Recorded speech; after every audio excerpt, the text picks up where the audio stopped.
ada tidaknya satu ayat di dalam Bible bahwa Yesus berkata, ucapan Yesus ya, bahwa aku datang menebus dosa manusia. Itu aja. Kalau ada. Sesuai dengan visi yang diberikan Tuhan kepada saya ini sedang menyaksikan Isa Al-Masih, Yesus Kristus yang datang sebagai hakim dan raja. Hubungan antara agama Hindu, Buddha ke Islam itu sangat kuat. Disitulah saya melihat bahwa Islam masih ada hubungannya yang kuat dengan pagan ini. Yang saya tanyakan, satu ayat di Bible bahwa Yesus berkata, akulah Tuhan manusia. Silakan, itu aja. Oh, kami itu sangat bersaksi, kuat. Makanya kami cerdas, orang Kristen, cerdas, benar. Dan tidak benar bahwa Tuhan yang menghakimi atau menghukum Yesus.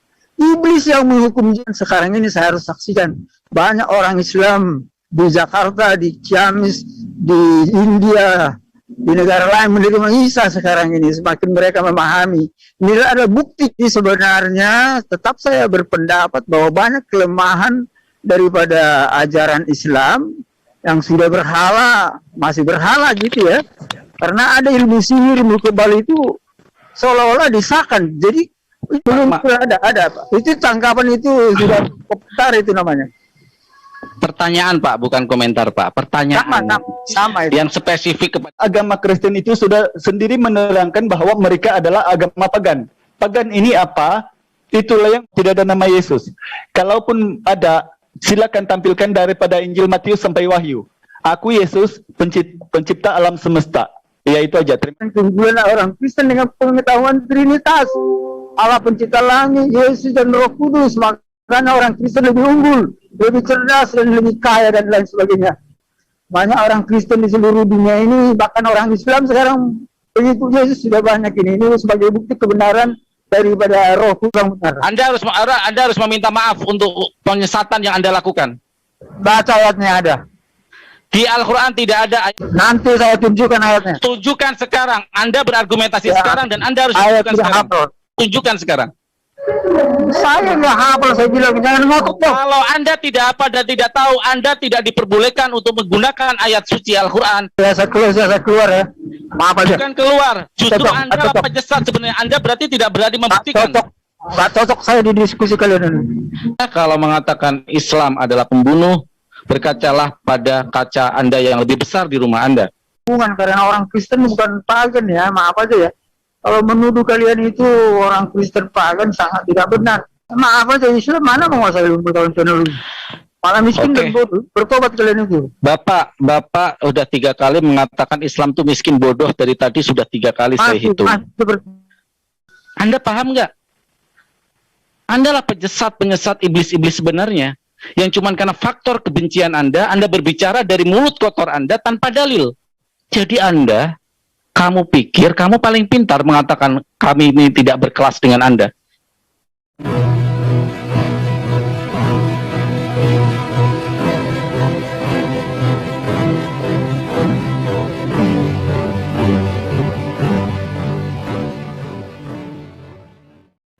Assalamualaikum warahmatullahi wabarakatuh. Innal hamda wa syukuran lillah nahmaduhu wa nasta'inu wa nastaghfiruh wa na'udzu billahi min sururi anfusina wa min sayyiati a'malina. May yahdihillahu fala mudhillalah wa may yudlil fala hadiyalah. Allahumma shalli wa sallim ala sayyidina Muhammadin wa ala alihi wa sahbihi ajmain, amma ba'du. Puji syukur kehadirat Allah Subhanahu wa taala karena kita masih diberi waktu dan kesempatan berjumpa kembali melalui channel Salam Satu Akidah. Semoga kita semua dirahmati Allah dan diberi kekuatan serta keteguhan hati di dalam iman Islam untuk terus meningkatkan iman serta ketakwaan kita kepada Allah Subhanahu wa taala. Baik saudaraku semuanya, pada kesempatan kali ini saya akan menampilkan sebuah diskusi yang cukup menarik ya. Kembali saudara mu'alaf cerdas kita Al-Hidayah bersama Ustadz Farhan ya, meladeni dari pihak Kristen yang bernama Yohanes Tampu Bolon. Dan topik sebenarnya yang diangkat di sini adalah ajaran mana yang menyerupai ajaran pagan, apakah Islam ataukah justru Kristen itu sendiri. Nah, namun sangat disayangkan sekali dari pihak Kristen ini selalu melenceng dari topik pembahasan ya. Dan seperti biasa para oten-oten ini kalau berdiskusi selalu menghibur diri sendiri dengan ajaran serta keyakinannya yang tidak pernah bisa dibuktikan secara real ya, karena yang mereka jadikan alasan adalah Roh Kudus yang sama sekali tidak bisa dijadikan dasar untuk pembuktian suatu kebenaran itu sendiri.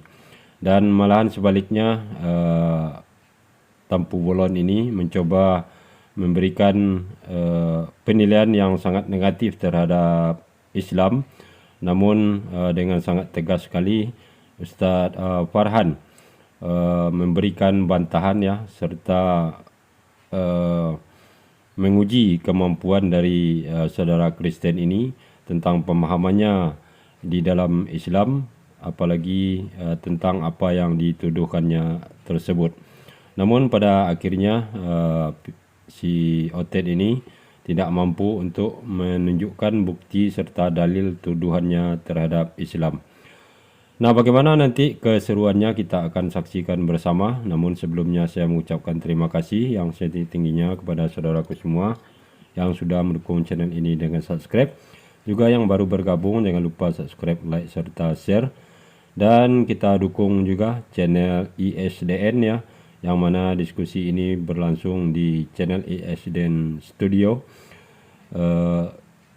supaya channel ini dapat berkembang juga dan besar untuk selalu membentengi umat dari upaya pemurtatan serta penangkalan akidah umat Islam. Nah, tanpa panjang mukadimah, langsung saja kita simak videonya. Selamat menyaksikan.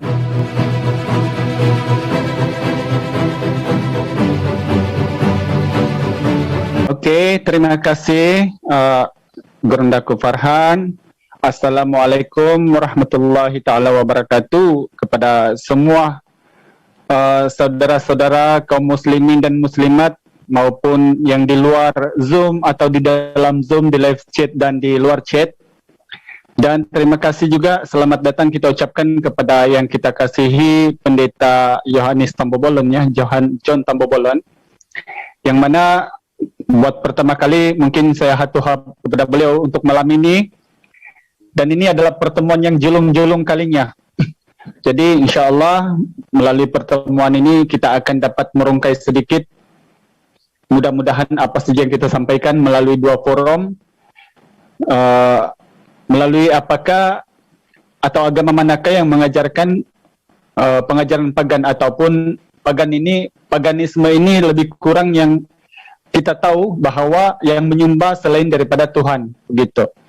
Jadi seperti biasa saya ini jujur sekali bahwa ilmu saya ini kurang dan tidak begitu menguasai, tetapi saya mohon maaf sebelumnya kepada saudara-saudaraku, terutama kaum muslim yang sudah begitu arif dalam dunia perdebatan ataupun yang lebih mengetahui tentang apakah topik ini diutarakan.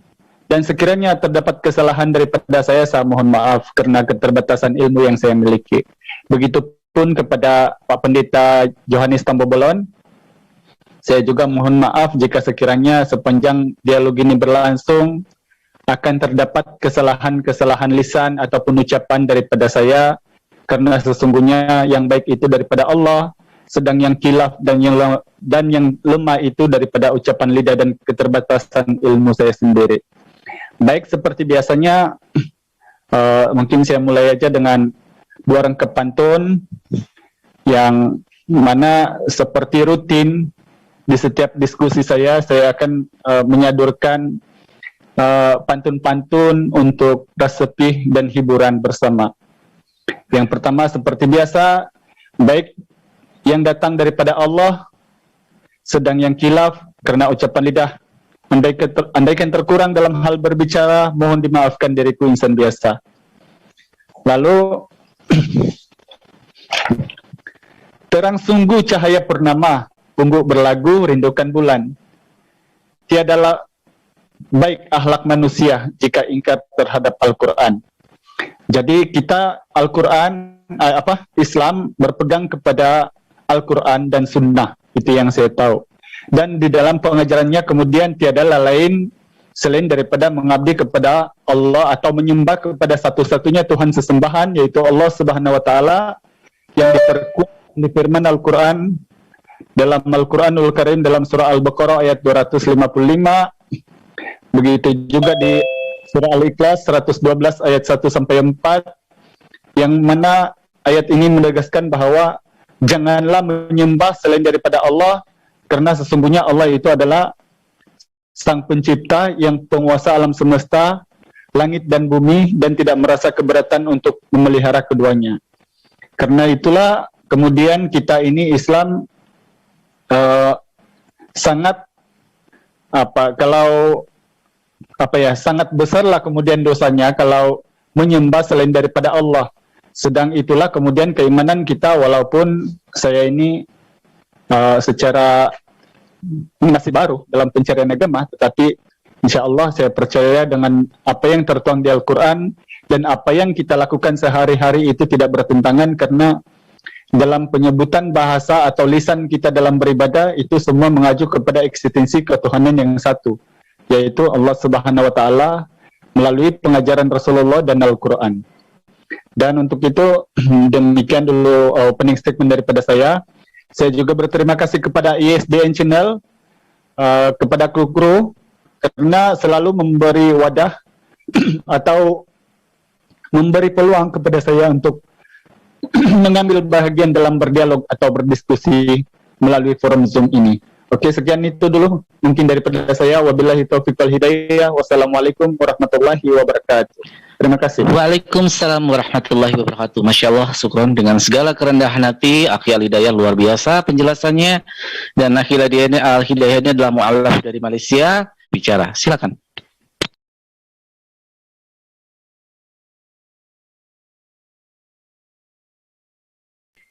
Pak Yohanes, silakan.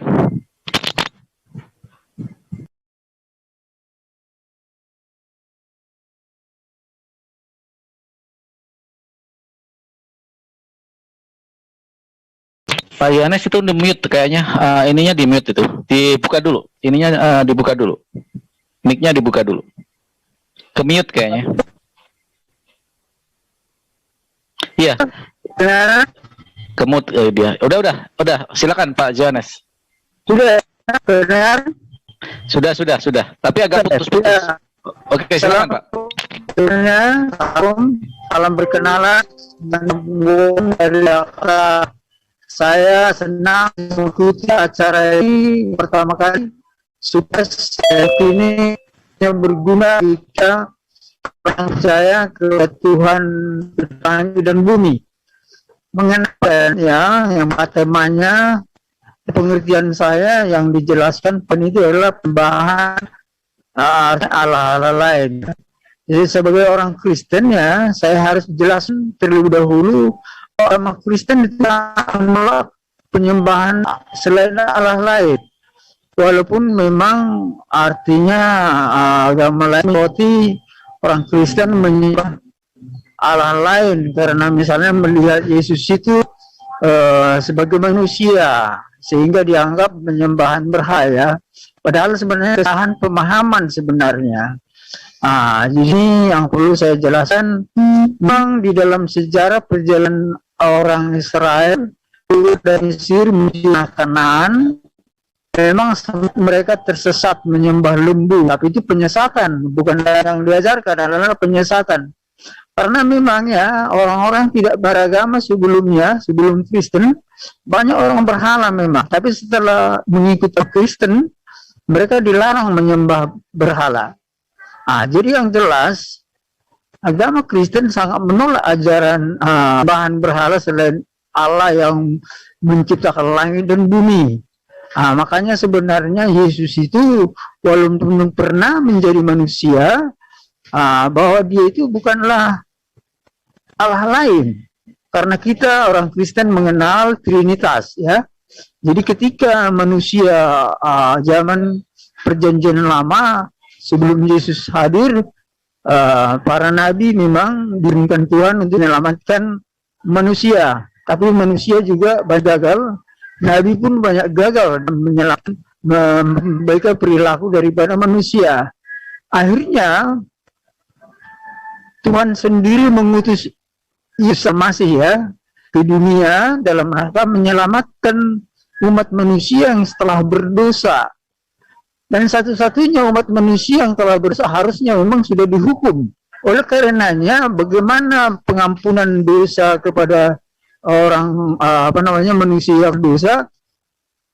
Satu-satunya cara adalah mengutus Yesus untuk mengampuni dosa mereka. Haruslah dikorbankan, ya, darahnya, kematiannya, itulah penghapusan dosa di pengertian daripada kitab ya di Kristen. Jadi kami bukan berhala, karena Kristus itu bukanlah biasa, dia adalah penjelmaan daripada Roh Allah itu sendiri, menjelma menjadi manusia bukan karena perkawinan, tapi memang manusia, dan dengan manusia dikorbankan untuk penghapusan dosa. Itulah firman ya.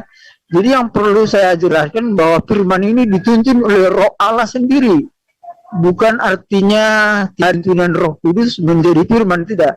Semua itu dituntun oleh Roh Allah Kudus. Jadi dengan demikian ajaran Kristen tidak pernah berhala ya, cuman pemahamannya aja orang salah ngerti. Aku kan mengenai Islam ya, saya harus juga pertanyakan. Di agama Islam, dia banyak ilmu-ilmu sihir, ilmu kebal. Itu membuat, kalau saya tidak salah ya, itu adalah berhala penyembahannya. Tapi saya Islam juga, ada Islam modern, ada Islam yang artinya masuk ke berhala-berhala penyembahan, ilmu-ilmu sihir kebal itu yang menurut kami, terus terang saya sebagai hamba Tuhan, menyorotinya, mengkritisi lah begitu ya. Berketepatan ya, nama saya Yohanes. Nama Yohanes di kitab Injil adalah menyaksikan Yesus yang datang sebagai Mesias. Dan saya sekarang ini sudah dituntun Tuhan melalui pewahyuan namanya, dengan mimpi, penglihatan, firman rema, mujizat. Ya, jadi saya sekarang ini sedang menyaksikan Isa Al-Masih, Yesus Kristus itu datang yang kedua kalinya sebagai hakim raja. Makanya terjadi gempa, banjir, virus corona, teguran Tuhan. Dan sekarang ini banyak orang bertobat. Banyak orang bertobat yang dari agama lain juga ya, dengan teguran Tuhan ini. Nah, jadi inilah saya tahu bahwa persoalan di agama besar termasuk dengan Islam Kristen, ini masalah Isa Al-Masih ini. Oke, terima kasih Pak Yohanes. Mohon maaf ya, waktunya sudah habis Pak Yohanes. Iya, jadi terima kasih. Saya bertanya dan kritisi begitu dari sisi kami ya. Ilmu-ilmu kebal, ilmu sihir itu adalah kekuatan daripada kuasa iblis. Di Kristen tidak ada ilmu-ilmu kebal, ilmu sihir. Kalau ada orang Kristen masuk ke ilmu sihir kebal, itu namanya berhala, menyembah berhala dia. Makanya pertanyaan saya, Ustadz, saya tidak bermaksud menghina, pertanyaan saja. Banyak yang saya lihat ilmu kebal, ilmu sihir dia gunakan. Apa ini? Apakah ini tidak berhala? Terima kasih. Terima kasih saudara atau Abang Yohanes Tambobolon. Jadi begini Gerundaku, sebelum saya menjawab, kita di sini Bang Yohanes kalau bertanya kita menggunakan data dan fakta. Jadi kalau kita cuma bertanyakan menurut yang kelakuan pribadi seseorang, itu mungkin sesuatu yang tidak logis untuk kita diskusikan, karena tentu saja kalau macam contohnya di kekristenan sendiri, kalau kita bilang di kekristenan itu banyak juga yang melakukan seperti ilmu-ilmu penggodaan perempuan, togai dan sebagainya, dan itu bukanlah kehendak agama, tetapi itu kehendak pribadi, perilaku pribadi. Dan sekiranya kalau ada data, kalau memang Abang pernah membaca di Al-Quran bahwa ada perintah, contohnya apa yang pertanyaannya tadi, contohnya ada ayat-ayat seperti itu yang diperintahkan secara langsung daripada Al-Quran, maka perlu kita bahas. Tapi kalau memang tidak ada perintah sedemikian dan kita hanya mampu untuk berkata-kata, untuk mengklaim seseorang itu begitu dan begini, padahal kita tidak punya data dan fakta, maka daripada sudut penanya dan sudut penjawab itu sendiri akan keliru. Sebab tentu saja yang hal-hal demikian ini berlaku bukan saja kepada Islam, tetapi kepada semua agama yang ada di muka bumi.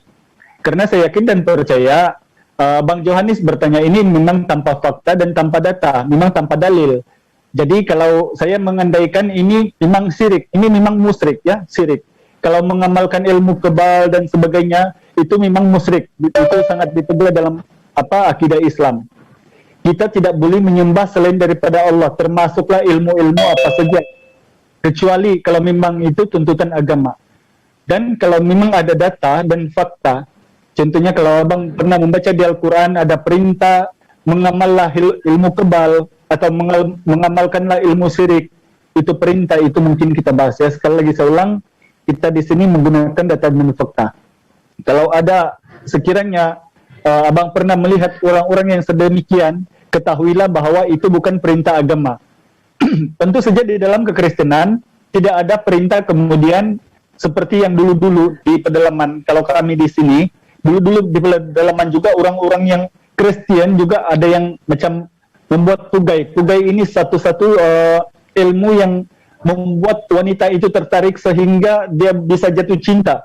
Tapi itu bukan daripada agama, itu bukan pengajaran agama.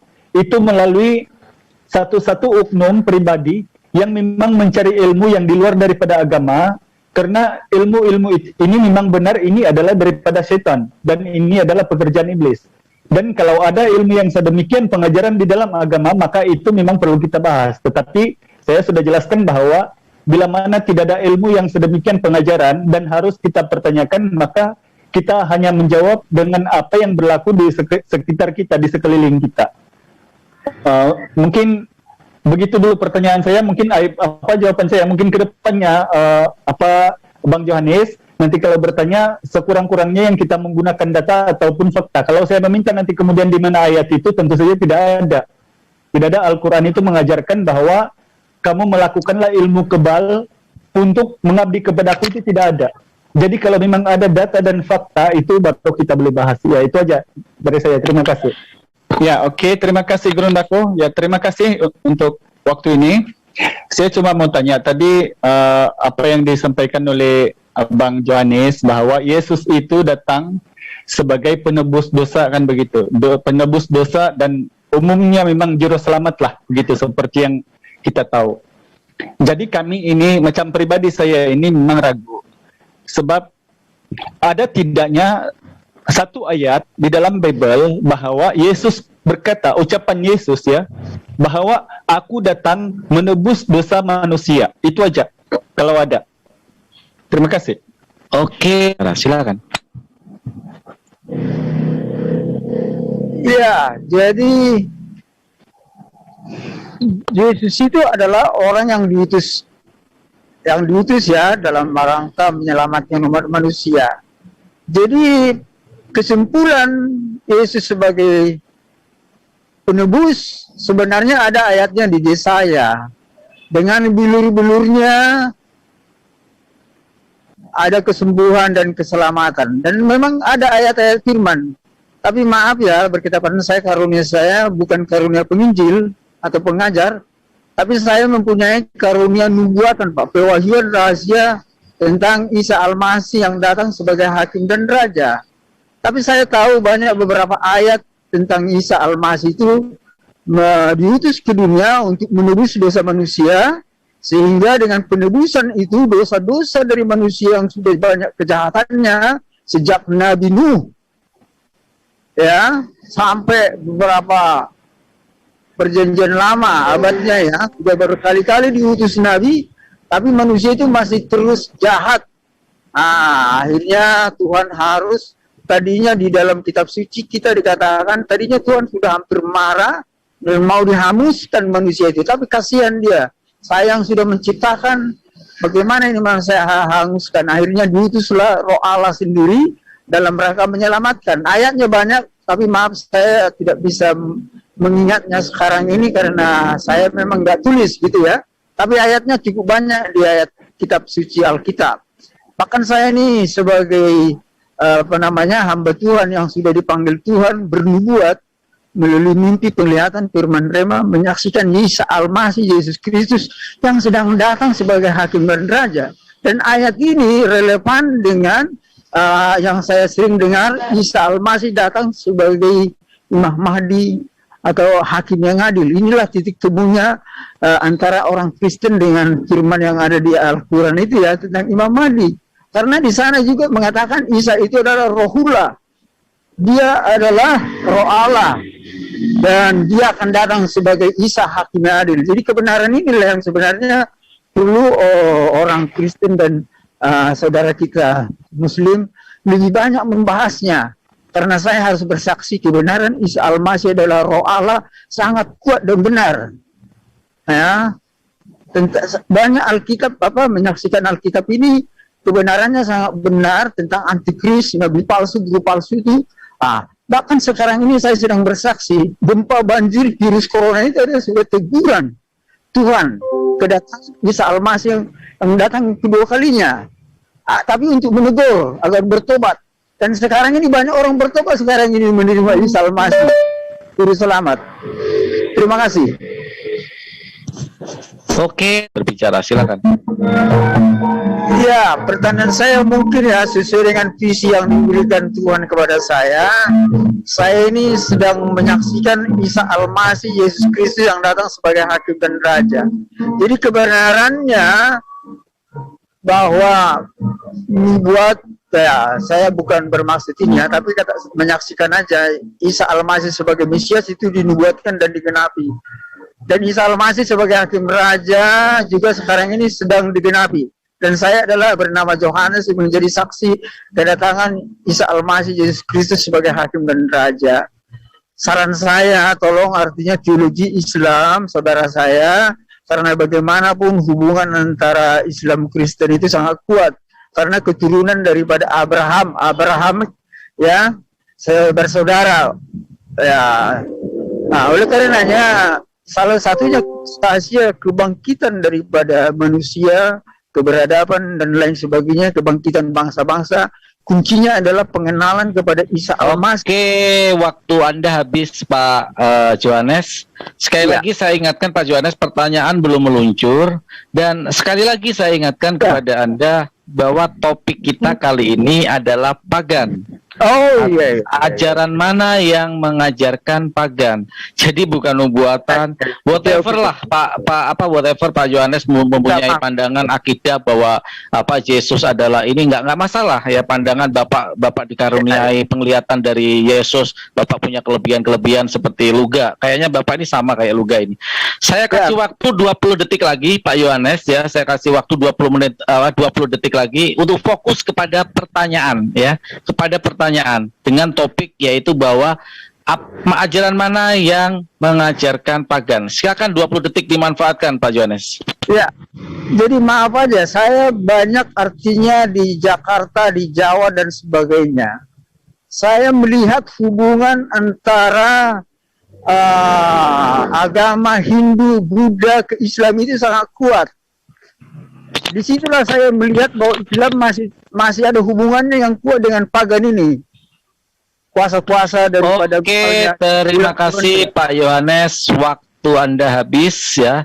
Jadi intinya adalah Islam sama dengan ajaran pagan yaitu Hindu, Buddha. Seperti itu yang saya tangkap pertanyaan. Maksud saya tidak sama, ada hubungan gitu loh. Ya, ada hubungan ya. Ada hubungan pagan, bahwa Islam adalah pagan, dan ada hubungan dengan Hindu atau Buddha. Oke, waktu 5 menit Pak Al-Hidayah untuk menjawab pertanyaan ini. Waktu akan berjalan ketika Bang Al-Hidayah mulai berbicara. Silakan.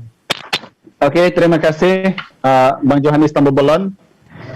Beliau mengatakan bahwa Islam menyerupai ini secara langsung disebutkan seperti ya, sama begitu daripada agama Hindu dan Buddha. Mungkin Pak Johannes pernah dalam bidang satu dialog dulu, kalau saya tidak keliru, dengan almarhum Ustadz Mukuginta dengan Ustadz Samsul Arifin Nababan. bahwa di situ dengan jelas Pak Johanes mengatakan bahwa agama Buddha dan Hindu memang tidak ada konsep ketuhanan. Jadi bagaimana mungkin Pak Johanes boleh menyamakan mereka dengan pagan, karena mereka itu memang sudah jelas menyembah selain daripada Allah. Itu yang terang-terang seperti ada sapi, ada patung yang selain daripada Allah lah yang mereka sembah, ya. Ada patung Wisnu, Brahma dan sebagainya. Sedangkan ini dalam Trivitaka atau Bida Bani Sadat atau Fida ini memang tidak ada konsep, begitupun Konghucu. Tetapi kalau Al-Quran atau Islam, Bang Johanes, mohon maaf, Al-Quran memang sangat jelas pengajarannya melalui hanya satu kalimat yang paling padat, ya, paling padu. Sehingga mana itu tidak boleh disangkal oleh mana-mana agama otoritas di muka bumi sekalipun. Saya sendiri selaku bekas Kristen, walaupun saya dulu mungkin kebanyakan mereka ini menganggap saya ini hanya pelajar sekolah minggu, tapi saya tidaklah berbangga walaupun saya ini dulu pernah juga sedikit-sedikit memperdalami Bible, sehingga saya ingat insya Allah.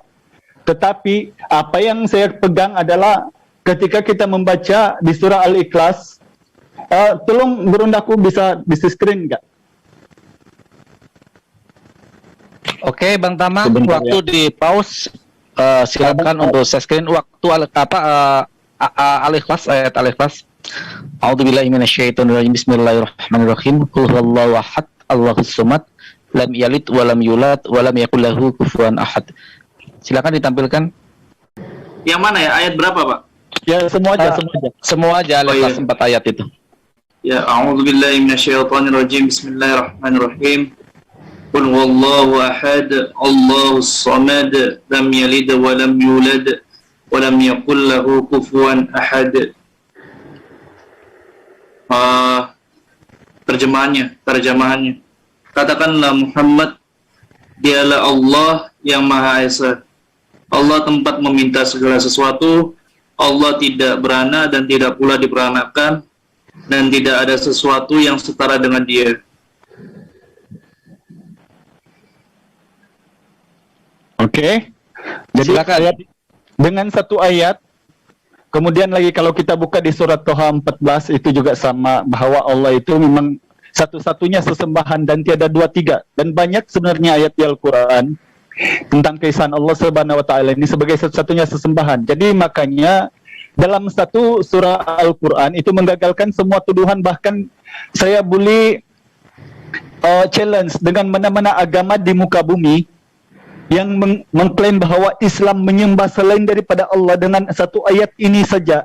Karena ini jujur saya mengatakan, saya tidak pernah menemukan di Bible bahwa apalagi kalau dari Yesus, saya adalah Tuhanmu dan satu-satunya saya adalah Tuhan dan sembahlah aku, tidak ada. Itu challenge saya. Dan bagaimana kemudian Islam dengan ganya mempertahankan akidah akhlak ini dengan satu-satunya Allah, karena memang tidak boleh disanggah oleh mana-mana agama. Itu satu poin. Sedangkan agama pagan ini, paganisme ini, yang berasal daripada perkataan Latin yaitu paganus, bermaksud penduduk kampung. Kalau di kawasan barat ya, itu di zaman Jahiliyah, yang mana memang di sana Kristen dulunya ini memang yang keluar daripada Nasrani ini memang diklaim sebagai paganisme. Sebab apa? Mereka ini yang terkeluar daripada pengajaran-pengajaran yang sebenar dan sesungguhnya daripada Nabi Isa. Nah, saya menanggapi sedikit tentang apa yang dikatakan Bang Johanes Tambobolon, bahwa berkali-kali dia mengatakan dia adalah saksi Isa itu datang, seperti yang di Al-Quran. Yang kalau dia versi Al-Quran, kita menjelaskan tentu saja tentang versi Islam. Ayat itu berbunyi, Nabi Isa itu akan turun untuk menjadi hakim yang adil, membunuh babi, menghapuskan salib, membunuh babi dan menghapuskan pajak. Dan tidak lain tujuan Nabi Isa adalah membawa manusia kembali kepada ajaran tauhid, yaitu Allah Subhanahu wa taala yang satu-satunya. Dan saya kira di Bible ini sangat jelas, Pak Johanes. Ya, di Bible kamu itu sangat jelas di Matius pasal 24 dari 23 sampai 26 bahwa kata Yesus, jika mereka mengatakan lihat ada Mesias di sini, di sana, di padang gurun, di dalam bilik, jangan kamu percaya. Jadi kalau Anda sudah mengklaim bahwa Anda sudah melihat Yesus, Anda dengan secara langsung sudah... Ini dari mana nulis nih? Sakit telinga. Ya, Anda dengan secara langsung sudah membangkang sendiri apa yang tertuang di Bible Anda. Lalu yang kedua, Anda mengatakan Yesus itu datang untuk penebus dosa dan Tuhan mengorbankan anaknya yang tunggal, kan begitu. Sementara di Bible Anda sendiri bahwa membunuh ini adalah memang tidak dibenarkan. Silakan buka Injil Matius pasal 5 ayat 21. Kalau saya tidak keliru ya. Kamu telah mendengar apa yang difirmankan kepada nenek moyang kita. Jangan membunuh. Siapa yang membunuh harus dihukum. Begitu juga kalau saya tidak silap di Injil Lukas pasal 18 ayat 20. Engkau tentu mengetahui bahwa perintah Allah jangan berzina, jangan membunuh. Jadi ini kalau Allah itu sudah membunuh anaknya sendiri, sedangkan dengan tegas Allah itu mengatakan untuk seluruh umat manusia jangan membunuh, tidakkah ayat ini bertentangan dengan apa yang dikatakannya? Nauzubillah, itu Tuhan kalau dia sudah membuat satu-satu kenyataan, kalau sudah bertentangan dengan logika manusia itu sendiri, bagaimana mungkin manusia itu mendapat pedoman tuntunan daripada apa yang difirmankannya? Jadi inilah ucapan-ucapan yang sepatutnya kita ukur dan kita renungkan. Apakah memang valid, benar begitu? Karena apa yang jelas di Bible itu Yesus bukan Tuhan. Saya boleh menyanggah dengan 20 ayat. Sekiranya diminta jawaban daripada Pak Yohanes. Oke, jadi sekian jawaban saya belum bertanya. Untuk waktu ini terima kasih Gunda Kuparhan. Itu aja dulu. Semoga mudah-mudahan dia sudah mengerti. Terima kasih. Oke, terima kasih kepada Bang Al-Hidayah. Oke, Bang Yohanes Tambu Bolon. Kita umum Kristen tahu dulunya bahwa Yesus itu adalah Tuhan, atau dia adalah pribadi kedua daripada Tuhan. Dia adalah jelmaan Tuhan daripada Roh Allah. Berasal daripada Yohanes 1 pasal 1 sampai yang 14 itu kemudian menjadi daging dan diam di antara kita. Nah sekarang, yang saya tanyakan, satu ayat di Bible bahwa Yesus berkata, akulah Tuhan manusia. Silakan, itu aja. Ya, jadi memang kalau dia memang tidak beriman kepada Isa Al-Masih, Roh Kudus tidak akan turun kepada orang itu. Dan dia pengetahuannya akan tetap aja akan menolak kebenaran Isa Al-Masih. Tapi bagi kami yang sudah beriman, Isa itu adalah Rohullah yang diutus sebagai juru selamat. Roh kami itu sangat bersaksi, kuat. Makanya kami cerdas, orang Kristen, cerdas, benar. Dan tidak benar bahwa Tuhan yang menghakimi atau menghukum Yesus. Iblis yang menghukum Yesus agar tidak berkuasa di dunia. Tapi iblis salah. Dengan kematian Yesus secara daging, rohnya kembali ke surga, duduk di sebelah kanan Allah pencipta langit dan bumi. Makanya kita mengenal Allah Trinitas di dalam roh ya. Jadi jangan dikira anak beranak itu seperti kawin mengawin, tidak. Ini kesalahan penafsiran karena ini di alam roh semuanya, bukan di alam fisik ya. Jadi inilah memang yang saya harus katakan. Tanpa mengakui kebenaran Yesus itu sulit memang menerima Isa. Tapi bagi saya yang sudah mendapat kewahyuan, mimpi, penglihatan, penerima itu suatu kekuatan. Bahkan seluruh orang Kristen mempunyai kekuatan ilmu pengetahuan dan sebagainya. Bahkan sekarang ini saya harus saksikan banyak orang Islam di Jakarta, di Ciamis, di India, di negara lain menerima Isa sekarang ini. Semakin mereka memahami. Ini ada bukti kebenaran Roh Allah itu. Karena Roh Allah itu masih bekerja. Terima kasih. Halo? Ya, terima kasih Pak Tampu Bolon, Pak Yohanes. Saya bingung ini, mengarahkannya gimana ini. Pertanyaan tadi sebenarnya Pak minta ayat Pak ya, minta ayat yang menjelaskan bahwa Yesus, ada ayat yang mengatakan Yesus sebagai Tuhan manusia. Tapi tidak, Bapak menjawabnya malah mengatakan umat Kristen paling pintar, umat Kristen imannya paling kuat. Sebagai tambahan Pak Yohanes, mohon maaf saya supaya lebih fokus kepada topik, tolong untuk kepada jawaban dari pertanyaan. Jadi ketika ditanya ayat, Bapak berkewajiban untuk menunjukkan ayat Bapak, bukan sebuah klaim kebenaran malah menjawab dari yang lainnya.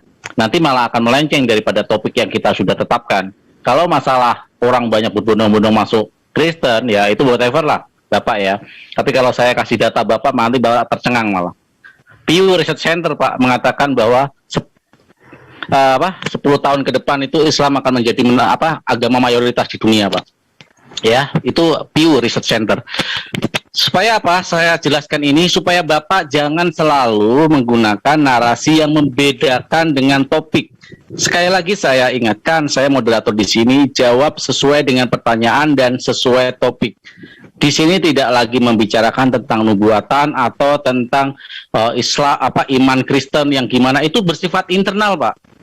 Itu bukan di ranah diskusi, tapi di ranah Bapak di gereja melakukan sebuah sebuah pengajaran atau sebuah di gereja ya. Oke, tapi gak apa-apa, jawaban kita terima walaupun melenceng jauh dari jawab pertanyaan dari Bang Al-Hidayah. Sekarang Pak Yohanes, waktu Anda untuk bertanya, pertanyaan ketiga, ini pertanyaan terakhir karena biar lebih kita eksplor nanti battle-nya kita tambahin 25 menit biar lebih tereksplor nanti. Jadi ini pertanyaan terakhir Pak Yohanes untuk bertanya kepada Bang Al-Hidayah. Tolong fokus sesuai dengan apa yang ditopikkan, yaitu tentang pagan. Waktu akan mulai berjalan ketika Pak Yohanes mulai berbicara. Silakan. Ya. Jadi sebenarnya inilah persoalan karena topiknya terlalu dibatasi ya, sehingga akhirnya kurang efektif diskusi kita ini karena terlalu sempit pembahasannya, padahal kita harusnya lebih banyak bicara yang lebih luas, yang lebih relevan, up to date dengan saat-saat sekarang. Jadi sebenarnya tetap saya berpendapat bahwa banyak kelemahan daripada ajaran Islam yang sudah berhala, masih berhala gitu ya. Karena ada ilmu sihir, ilmu kebal itu seolah-olah disahkan. Jadi ini fakta, bukan hanya teori ya. Ini fakta. Ini jelas banyak buktinya nih. Dan saya tidak tahu ada berbagai ajaran Islam yang nggak sama. Saya kira memang ajaran Islam tidak sama memang ya. Ada yang menerima musyrik, ada yang tidak. Makanya saya sebagai hamba Tuhan harus tegur. Saudara, terima kasih Pak Yohanes. Sekali lagi waktunya sudah habis dan pertanyaan tidak meluncur dari Bapak. Bapak, kalau Bapak mau bahas yang lain, ada Pak. Itu tanggapan itu sudah komentar itu namanya. Pertanyaan Pak, bukan komentar Pak. Pertanyaan sama itu. Yang spesifik kepada topik. Tolong Bapak fokus kepada topik Pak ya, pada topik. Kalau Bapak minta topik yang lebih luas, nanti sama saya Pak. Bapak tinggalin nomor kepada saya, nanti Bapak saya kuliahin. Saya agak gemas, jujur saya agak gemas dengan narasi-narasi Bapak ya, tentang ini ya.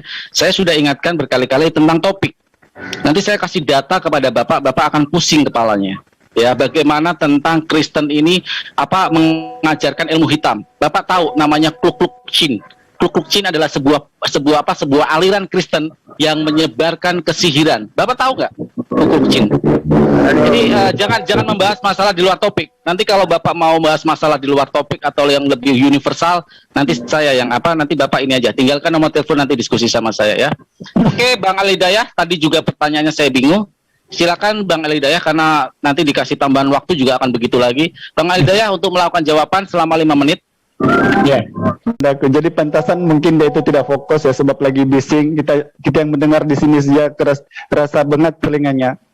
Jadi mungkin tidak perlu banyak yang kita rungkai tentang ajaran paganisme, karena bukti mereka itu secara jujur, bukan kita menghina yang mana-mana keyakinan ataupun sesembahan satu-satu oknum agama. Walaupun kami ini yang dulunya mengimani hal yang demikian, tetapi saya suka sekali terpanggil di sini kepada Pak Johanis Tambobolon. Di dalam 12 grup debat WA yang sekarang saya ada, tunjuk 2 orang atau 1 orang daripada jutaan itu, tampilkan di dalam grup itu namanya, dan dialog dengan Al-Hidayah. Di dalam grup WA, kalau dia tidak berani masuk Zoom, kita di grup WA aja. Itu tanggapan saya pertama. Mengenai kemudian, Yesus ini yang menjadi Allah, kenapa mereka ini selalu terikat dengan oknum pagan? Karena apa? Ada beberapa hal yang harus kita ukur. Pertama, kelahiran Yesus 25 Desember itu kalau kita buka di Lukas 1 pasal 26, bahwa di bulan ke-6 itu Maria didatangi malaikat. Bagaimana kemudian 7, 8, 9, 10, 11, 12, umur Yesus sebagai manusia yang utuh cuma 6 bulan setengah. Bukankah itu satu-satunya anak yang ajaib, ataupun anak yang kurang umur begitu, atau kurang upaya? Itu satu. Yang kedua, kemana lagi mereka mau bawa nama Yesus ini kemudian menjadi Tuhan? Kalau dia diurapi Roh Kudus, seperti yang selalu saya bilang, di dalam Bible ada 47 ayat orang-orang yang diurapi Roh Kudus. Kalau mereka membawa Yesus kepada anak Allah, di dalam Bible ada 72 ayat orang-orang yang diurapi Roh Allah, ataupun yang dipanggil anak-anak Allah, termasuk yang membawa damai, termasuk iblis. Kalau Yesus itu daripada firman Allah, maka di dalam Bible 27 kali Allah itu berfirman, dan semua itu mengacu kepada ciptaan. Apakah kemudian ciptaan itu harus dituhankan? Kalau Yesus itu mereka bilang Allah karena dia datang daripada surga, di dalam Bible ada 2 orang juga yang naik ke surga, dan daripada surga ada 4 orang. Kemudian kalau Yesus itu pengampun dosa, seperti yang diutarakan Pak Johannes tadi, bahwa Yesus ini pengampun dosa, anak tunggal satu-satunya yang dikorbankan, na'udzubillah. Karena daripada segi redaksi ayat saja sudah bertentangan. Belum lagi dengan ayat-ayat pengakuan Yesus. Silakan buka Matius pasal 14 ayat 15, Matius pasal 18 ayat 35, Markus pasal 11 25 sampai 26, Lukas pasal 6 37, Lukas pasal 17 ayat 3 sampai 5, Efesus pasal 4 ayat 32, Kolose pasal 3 ayat 13, Matius pasal 18 ayat 20 sampai 21. Yesus bukan pengampun dosa, tetapi Allah Bapa. Sebab itulah saya bertanya, karena semua ini nanti mengacu kepada ajaran pagan. Jika tidak ada jawaban kenapa Yesus itu menjadi Tuhan dan adakah pengakuannya, maka tanpa kita menjelaskan atau meminta pertanyaan atau mengajukan pertanyaan, secara otomatis di dalam agama Kristen itu sudah sendiri menerangkan bahwa mereka adalah agama pagan. Pagan ini apa? Itulah yang menyembah selain daripada Allah, atau menyembah kepada sesuatu yang gaib, yang tidak logik, atau yang umumnya yang tidak punya tuntunan kitab yang jelas. Karena apa demikian? Kalau kita buka seperti yang selalu dibahas, Yesaya pasal 43 10 11, Maleakhi 2 3 19, 32, 1 Yohanes 4 12, Bilangan 2 3 19, 2 Samuel 7 22, Mazmur 95 ayat 3. Dan kesamaan Islam dan Kristen kemudian adalah di Keluaran pasal 3 ayat 15 dan surah Al-Baqarah ayat 133. Bagaimana kita ini selalu dikatakan selalu mengkritisi Bible? Bukan.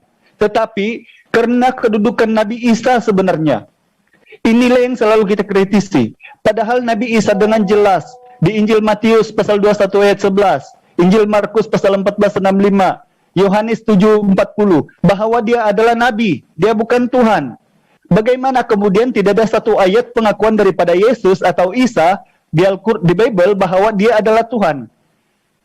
Bahkan kalau Pak Johannes tadi mengambil apa yang dikatakan di dalam surah Al-Baqarah An-Nisa Al-Baqarah 73 dan 116, itu bahkan lebih jauh. Karena ayat itu sudah jelas menerangkan bahwa Nabi Isa datang untuk menjadi hakim yang adil, membawa orang kepada ajaran yang benar, membunuh babi, menghapuskan salib. Itu tujuannya. Kenapakah itu harus dilakukan? Oke, terima kasih Bang Alidayah. Waktunya sudah habis dan suaranya kepotong tadi kayaknya. Terima kasih tadi udah menjawab pertanyaan terakhir dari Pak. Tertulis babi 8. Jadi babi itu karena kesesatan, karena mereka itu ingkar terhadap waktunya habis. Waktunya habis.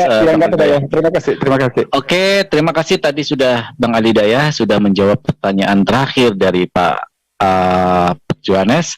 Sekarang giliran Bang Alidayah melakukan pertanyaan ketiga atau terakhir kepada Pak Yohanes. Silakan, waktu Anda 1 menit. Waktu akan mulai berjalan ketika Bang Alidayah mulai berbicara. Silakan. Oke, baik. Terima kasih, Gerundaku. Saya bertanya kali kedua. Pertama, tadi saya tanya pengakuan daripada Yesus bahwa dia adalah Tuhan alam semesta atau pencipta manusia. Kalau tidak ada, memang secara otomatis mereka menyembah selain daripada apa yang dikatakan Yesus di Yohanes 20:17 tuh, bahwa sembahlah Tuhan Allahku dan Allahmu. Begitu juga di Injil Matius pasal 4 ayat 10. Nah sekarang Pertanyaan kedua, aku Yesus, pencipta alam semesta, di dalam mana-mana Bible. Karena kalau daripada Kejadian sampai Maliaki itu tidak ada, sebab tidak ada nama Yesus. Kalaupun ada, silakan tampilkan daripada Injil Matius sampai Wahyu. Aku Yesus, pencipta alam semesta. Ya, itu aja. Terima kasih. Oke, terima kasih Bang Alidaya. Pertanyaan ayat yang diminta oleh Bang Alidaya yaitu tentang aku Yesus yang menciptakan alam semesta. Ya, jadi pertanyaan ini mohon dijawab dengan ayat-ayat juga ya dari Bible sebagai bukti karena Tuhan harus menciptakan alam semesta. Silakan Pak Yohanes. Jadi memang ya tidak ada memang di ayat Alkitab Yesus pencipta langit dan bumi. Itulah selalu kata-kata yang menyesatkan sebenarnya Pak Bapak. Jangan membuat pemahaman tersendiri, menafsir sendiri tentang Alkitab. Sulit memang kalau dia bukan orang Kristen, sulit menafsirkan Alkitab karena dia belum menerima Isa Al-Masih Yesus Kristus. Jadi memang inilah persoalan. Tapi yang jelas kami orang Kristen sangat beriman tentang Trinitas. Ya, jadi jangan dihalang-halangi ataupun kalau kalian belum beriman ya sudah. Kami yang sudah diberkati, sudah berikan hikmat pengetahuan, ilmu pengetahuan teknologi. Jadi jangan sampai mengatakan kita sesat. Maaf aja ya, kalian yang sesat menurut kami. Karena kami sudah sangat kuat dan benar di hadapan Tuhan Yesus ya. Kalau itu sudah, jadi jangan ditanya ayat-ayat. Kalian nggak menghayati ayat Alkitab soalnya tentang Isa Al-Masih. Ya, itulah kelemahannya. Jadi kalian masih terbatas pengetahuannya.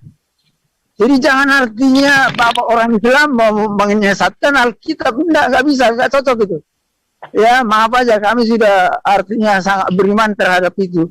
Saya menjadi saksi. Mohon waktu di pause dulu, Pak. Di pause dulu Bang Tama. Pak Yohanes, mohon maaf sekali, saya menghormati Anda dan menghargai Anda. Di sini adalah ranah diskusi, Pak Yohanes.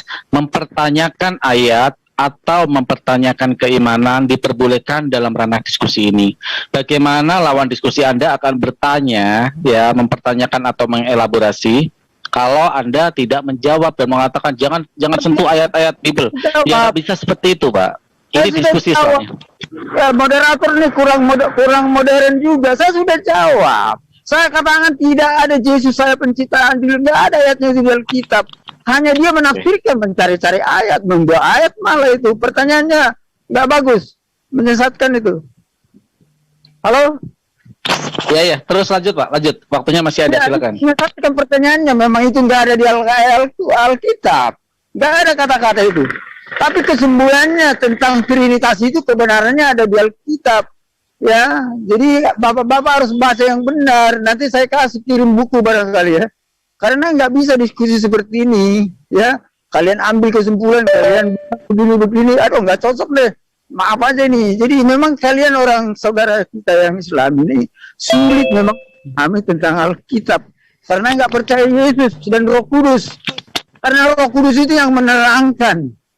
Yesus itu yang menerangkan, Roh Kudus itu yang menerangkan. Makanya kelebihan kita orang Kristen mengenal Roh Trinitas itu. Oh, Allah itu ada di hati kita ini. Makanya kita tidak jahat, tidak membunuh orang. Tuhan kita pun tidak membunuh orang. Iblis yang membunuh Yesus, bukan Tuhan yang membunuh. Jadi kesalahan, kesimpulan seperti itu. Jadi saya juga kadang-kadang maaf aja nih, jadi nggak bagus diskusi kita itu. Kalian menyesatkan kita ini. Jangan seolah-olah kalian menafsir Alkitab. Kalian lebih cerdas dari kami. Tidak. Itu saya kira ini ada kesalahan-kesalahan apa ini. Ya maaf aja, apalagi moderator juga menekan saya juga nggak senang juga nih. Ya, orang Kristen itu mengenal Trinitas itu keunggulan kita. Roh Kudus, Roh Allah ada bersama kita. Dalam nama Yesus, kuasa iblis bisa kita hancurkan segala macam. Saya adalah saksi, Yesus Kristus adalah Tuhan dan Raja. Amin. Oke, terima kasih Gurundaku Farhan. Ya, Bang Yohanes Tambo Bolon, saya tidak mempersendakan mana-mana keyakinan. Sekali lagi saya ulang, tujuan kita tidak mempersendakan mana-mana keyakinan ataupun agama masing-masing. Itu menurut pahaman aja. Cuma kenapa kemudian kita kritisi, karena di dalam Al-Quran, kenapa saya bertanyakan dua hal ini yang paling pokok. Bahwa Allah Subhanahu wa Ta'ala bersabda dalam surat Toha pasal 14, Sesungguhnya saya adalah Tuhanmu dan mengabdilah kepadaku dengan melakukan ibadah solat untuk mengingatku. Mengenai alam penciptaan alam semesta, itu banyak sekali kita temukan, ya, salah 2 daripada 10-nya di surah Az-Zir Quran 15 ayat 16. Begitu juga di Quran 15:17, Quran 15:85, Quran 16 ayat 3, Quran 17 ayat 99, begitupun di 18:51, 20 ayat 4, dan surah Al-Anbiya 16, Al-Anbiya 56, dan banyak lagi ya tentang penciptaan langit dan bumi. Karena apanya kemudian saya bertanya? Karena saya mengira dalam mana-mana keyakinan agama yang mempunyai konsep Tuhan yang jelas, ini tentu saja ada disebutkan selaku Tuhan pencipta alam semesta dan manusia. Karena tiada guna kita beragama atau kita mengabdi kepada Tuhan kalau Tuhan itu tidak mengenal kita. Itu yang satu. Yang kedua, kira-kira agama itu untuk apa saja? Sedangkan paling pokok dalam agama ini, boleh silakan buka kamus KBBI kamu, itu kewajiban satu-satu oknum untuk menyembah sesembahannya, untuk mengabdi. Dan kemudian Allah itu menegaskan hal yang demikian dalam Al-Quran, bahwa Dia adalah Tuhan manusia dan mengabdilah kepadanya. Nah, kemudian Anda menjawab tadi tidak ada. Nah, sekarang yang saya tanyakan kemudian adalah, kalau Kristen ini memang tidak iming-iming dengan ajaran paganisme, mohon maaf ya, bukan kita bilang kamu paganisme, tetapi di sini kan perbahasan kita ajaran manakah yang ada serupa dengan paganisme. Jadi di sini kita ukur. Pertama tadi Tuhan sudah tidak jelas karena tiada ayat. Yang kedua penciptaan juga sudah tiada ayat. Nah sekarang yang saya mau tanyakan kemudian adalah, bagaimana Pak Yohanes mengatakan bahwa Yesus mengajarkan manusia untuk mengusir setan, seperti yang Abang Yohanes tadi sudah katakan berkali-kali, bahwa Yesus mengajarkan atau Bang Yohanes mengatakan mengusir setan dengan kuasa-kuasa Roh Kudus. Padahal Roh Kudus itu kita tidak tahu persis apa. Sedangkan roh ini tidak kelihatan dan tidak kedengaran. Nah sekarang ada tidak ayat perintah daripada Yesus bahwa usirlah setan-setan dalam namaku? Coba Bang Yohanes, ada tidak ayat itu? Silakan. Ya, saya memang karena jam begini ya, saya dalam perjalanan. Jadi enggak semua tadi saya dengar, tapi saya bisa tanggapi dia menyangkut Trinitas di dalam teologi Kristen ya. Memang kalau dia tidak terima Yesus, sangat sulit memahami tentang Trinitas ya.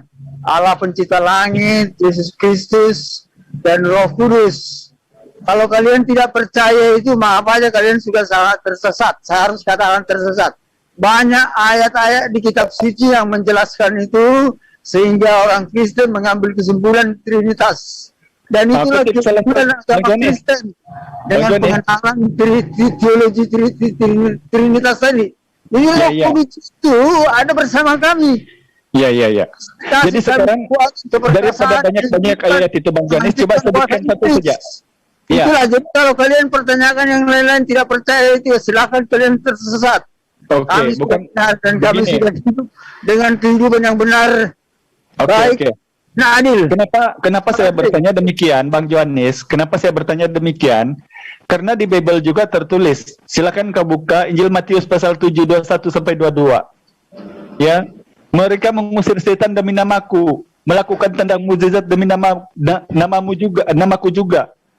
Padahal kata Yesus 23-nya, pada masa itulah aku akan berterus terang kepada mereka, aku tidak pernah mengenal engkau. Jadi kalau Bang Yohanes tadi sudah mengatakan banyak-banyak ayat, saya coba minta satu, bahwa kata Yesus, usirlah setan dalam namaku. Karena ayat ini kalau ada, secara otomatis akan bertentangan dengan Injil Matius pasal 7:22. Sebab itu saya tanya, jadi Abang Yohanes tadi mengatakan banyak. Coba tunjukkan satu ayat, Yesus berkata, usirlah setan dalam namaku. Oh banyak, kalau soal itu banyak ya. Maaf aja nih, makanya bapak-bapak sangat sempit pengetahuannya. Bukan sempit, saya tahu ayat itu di mana. Saya tahu. Seperti itu dengan tafsiran sepotong-sepotong. aduh ini masalah. Kalau diskusi di level-level seperti itu, Ya, memang bukan. kalian tidak akan ketemu. Ya, jadi mohon maaf sebelumnya, Bang Jonis. Dan Kita iman. bukan memotong-motong ayat sebenarnya, Bang Jonis. Dan Roh Kudus dan banyak ayat-ayat. Ya. Jadi Ya. bukan ayat sepotong kalian sesatkan, kalian larikan ke sini ke kanan. Terima kasih. Jadi agak sulit kita ketemu kalau seperti ini. Biarlah kalian terus. Kami sudah Ya, benar ya. kok. Terima kasih. Ya, terima kasih. Ya, terima kasih karena Anda sudah menyesatkan orang yang benar. Padahal Allah saja yang tahulah kan. Kita ini sebagai seorang yang beragama, yang di jalan yang benar, kita sentiasa berserah diri. Allah saja yang tahulah apa yang kita anut adakah benar atau salah. Karena daripada 3 ukuran yang saya minta, belum lagi saya tanya yang lebih dalam, karena ini murni perjanjian baru. Kalau saya bertanya perjanjian lama memang tidak ada iming-iming nama Yesus. Nah sekarang, Roh Kudus itu, Bang Johanis, serupa apa itu Roh Kudus? Coba Anda terangkan.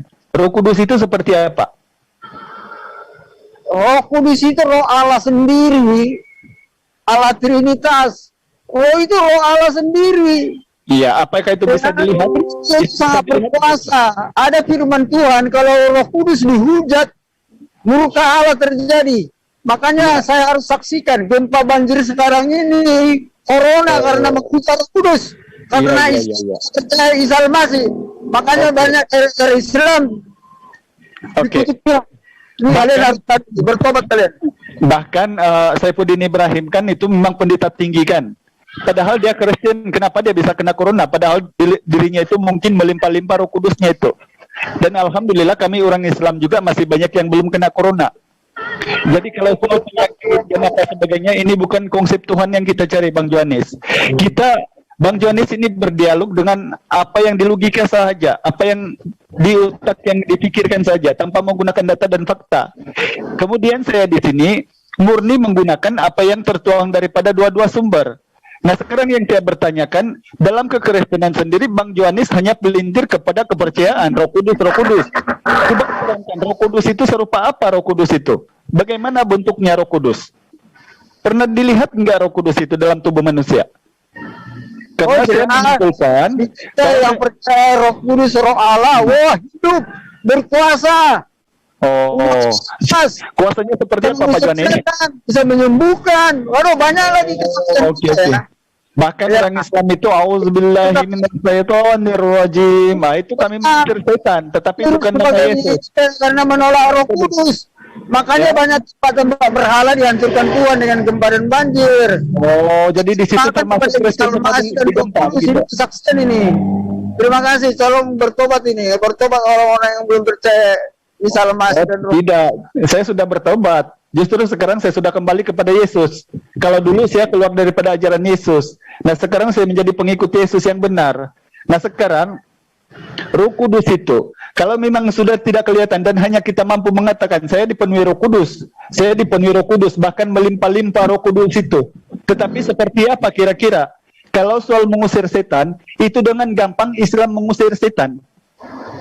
Dalam Islam ada ayat-ayat juga yang mengusir setan. Contohnya ayat kursi. Ya, itu digunakan untuk kita mengusir setan, tetapi bukan menggunakan nama Yesus. Kalau kamu menggunakan nama Yesus, maka kamu sudah membangkang apa yang dikatakan Yesus di Injil Matius pasal 7 tadi, 21 sampai 23.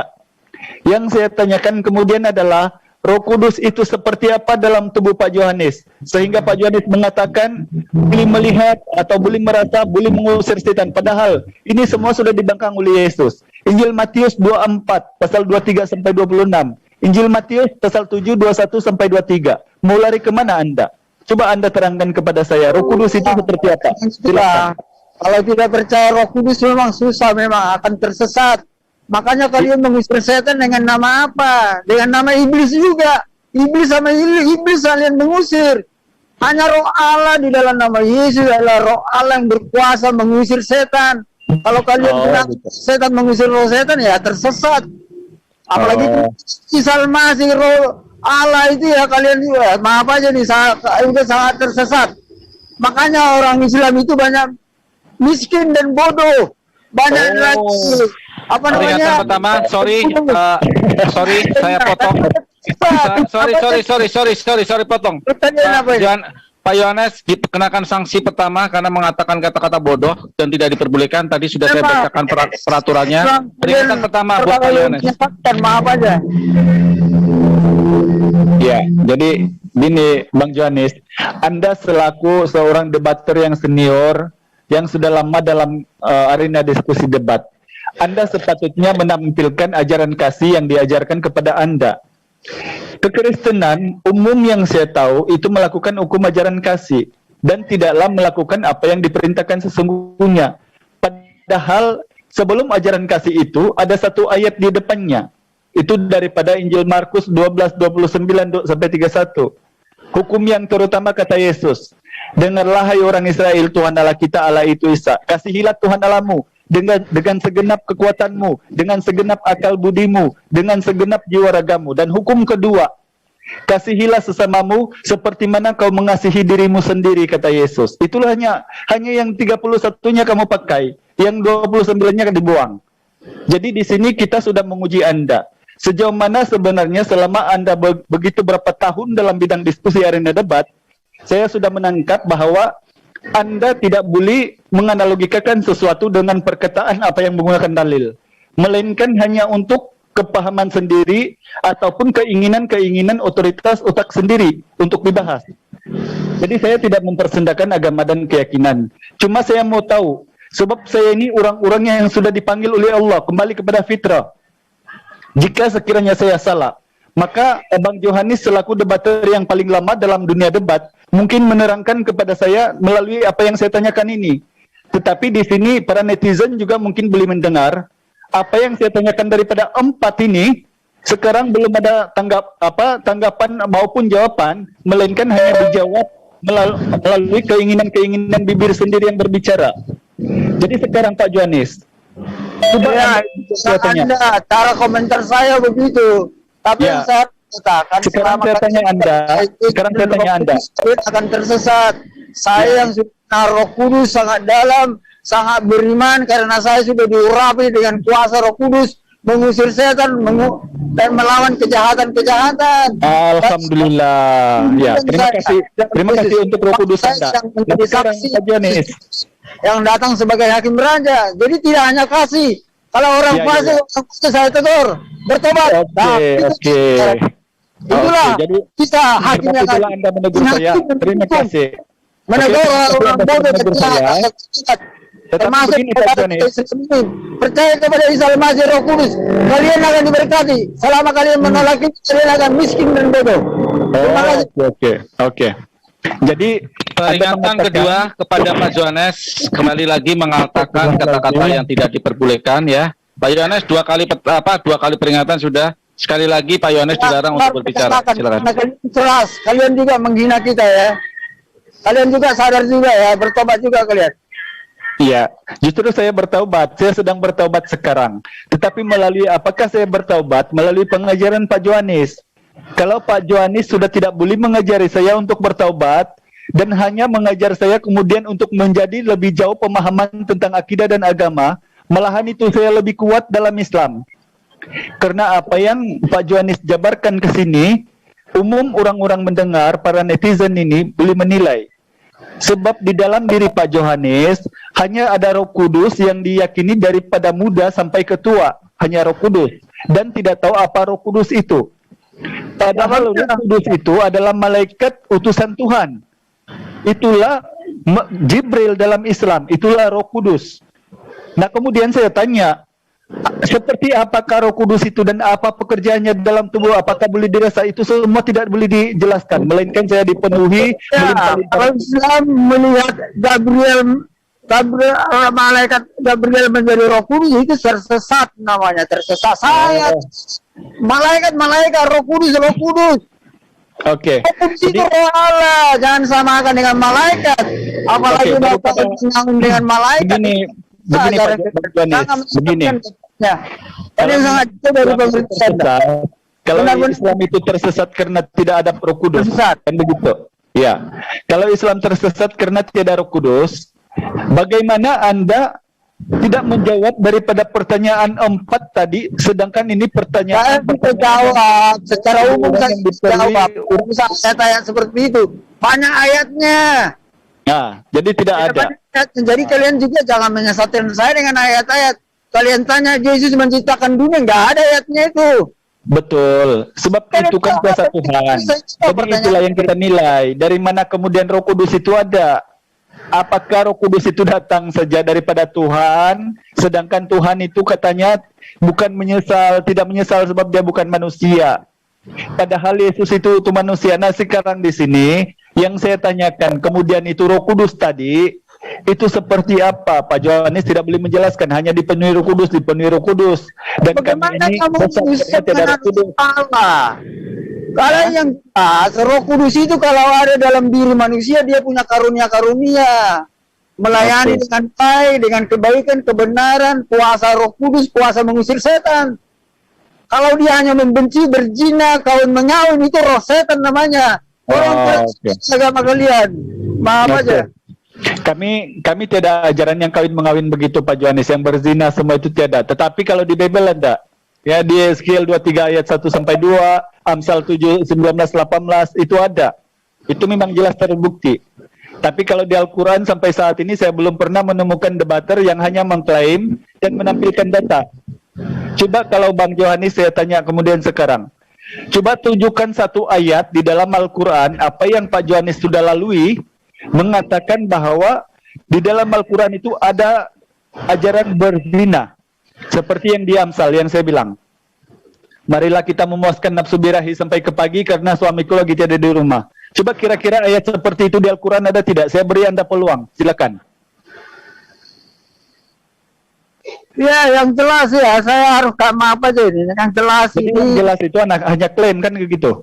Sekarang kita menggunakan data dan saya hanya melihat karena saya nggak baca Al-Quran, maaf aja ya. Oh, jadi ternyata memang klaim. Hanya saya tahu, Oke, silakan. saya tahu bahwa banyak orang Islam menggunakan ilmu sihir, ilmu global, ayat-ayat. Makanya kalian sesat. Menggunakan ayat Al-Quran dengan ilmu setan dengan itu. Sesat kalian itu, bertobat. Oke. Ya, terima kasih. Terima kasih karena dengan apa cara saya bertaubat? Karena ajaran Pak Johannes nanti. Kalau Pak Johannes di sini apa yang saya pertanyakan semua tidak dijawab dan hanya klaim, maka sepatutnya siapa yang bertobat di sini kira-kira? Saya atau Pak Johannes? Ya, saya sudah jawab, tapi saya nggak mau menjawab ayat-ayat seperti itu. Karena kalian menanyakan ayat-ayat itu perlu ditanya kepada orang yang dipenuhi Roh Kudus. Ya, kenapa untuk umum itu membantu Anda untuk menjelaskan. Coba kalian berdiskusi tersesat. Ambil kesimpulan aja intinya begitu loh. Karena ayat Al-Quran aja maaf aja, saya juga sangat curiga ayat Al-Quran banyak yang tersesat. Oke, jadi kalau kita di sini tidak asal ngomong, kita tampilkan data, ya, seperti yang di Bible Anda. Yesus sendiri berkata, apakah Anda percaya? Injil Matius 21:31, pesundal dan pemungut cukai itu duluan masuk surga. Apakah kira-kira ada ajaran begitu daripada Tuhan? Jadi inilah Pak Johannes, Anda mungkin selama dalam diskusi debat, saya bukan bangga ya, saya bukan merasa gah, tetapi mungkin Anda tidak pernah ketemu satu-satu orang yang menguasai Bible. Sehingga Anda boleh lontarkan apa-apa perkataan yang menurut Anda itu adalah satu serangan yang mematikan. Padahal itu semua tertuang di Bible. Kalau ajaran teroris membunuh dengan kejam itu silakan buka di 1 Samuel 15 ayat 2 sampai 3. Bahkan anak-anak kecil tidak ada yang tersisa satupun. Jadi Pak Johannes, hasil kesimpulan diskusi pada malam ini, daripada ajaran manakah yang menyerupai pagan, saya tidak bilang kepada Anda ya, saya tidak bilang kepada Kristen, tetapi di sini harap-harap sudah orang menilai bahwa setiap jawaban daripada Pak Johannes dan apa yang saya tanyakan itu memang tidak ada jawaban, maka jelaslah di sini siapa yang sesungguhnya menyerupai ajaran paganisme. Coba apalagi yang keraguan dalam diri Pak Johannes sehingga tidak meyakini Islam itu ataupun Al-Quran itu tidak benar. Silakan, saya beri Anda peluang, silakan. Oh, banyak karena gini ya, kuncinya Alkitab itu diberikan Tuhan kepada para nabi dan rasul. Di Alkitab itu terbukti digenapi dan sudah digenapi, itu terjadi, bisa diikuti dalam sejarah. Coba Anda tampilkan satu ayat begini. Banyak di Al-Quran itu menolak yang di Alkitab. Saya jadi heran di Coba situ. tampilkan satu data. Bagaimana Roh Kudus yang mana ada di Al-Quran kalau menolak Alkitab ada Roh Kudus dari Allah? Ya, Makanya koreksi, saudara kita Islam, tolong koreksi. kita mengoreksi melalui ayat Cara Al-Quran itu ada secara tampilkan satu Al-Quran. data di Banyak dalam manusia yang campur tangan, bukan Roh Ya. Kudus lagi. Manusia yang campur tangan dalam penafsiran itu. dalam Bible kan begitu, memang benar. Coba, kalau di dalam Bible Anda mengatakan bahwa Bible itu atau Injil diperintahkan Yesus untuk dituliskan kepada rasul dan murid. Coba Anda sebutkan satu rasul atau nabi Anda di dalam Kristen, Matius, Markus, Lukas, Yohanes atau Paulus. Yesus berkata, "Hai Paulus, hai Lukas, hai Markus, aku perintahkan kau menulis Injil." Coba ada tidak?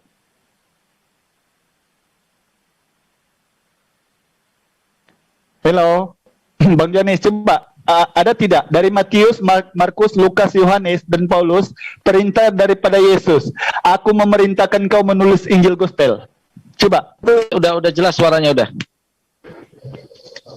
Ya, saran saya, karena Alkitab itu adalah kebenaran dan fakta yang sedang digenapi, akan digenapi, dan terbukti dalam sejarah, fakta, dan sebagainya. Jadi agak sulit kalau memang belum percaya Yesus, tidak percaya Roh Kudus untuk menerima Alkitab. Itu persoalannya memang di situ. Jadi janganlah artinya saudara kita agama lain seolah-olah Alkitab itu salah. Jangan nanti tersesat, dunia ini jadi tersesat. Padahal Alkitab itu sangat terbukti membawa manusia yang baik dan benar. Terima kasih. Halo? Ya. Oke, terima kasih dengan penjelasan Anda, Bang Yohanes. Saya tadi minta daripada 5 rasul utusan dari dalam kekristenan, Matius, Markus, Lukas, Yohanes, ada tidak di salah satu orangnya Yesus dengan secara langsung memerintahkan menuliskan 4 Injil Gospel atau Injil begitu. Itu yang saya tanya tadi, ada tidak Bang Yohanes? Iya, karena kalian mengerti yang lain. Memang Yesus nggak mengajarkan yang apa-apa itu.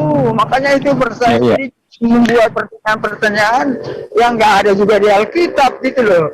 Ya, jadi begini, intinya sebenarnya begini sudah kejawab. Sebab kalau di Lukas 1:1 itu memang benar bahwa Lukas itu sendiri yang menginspirasikan Bible.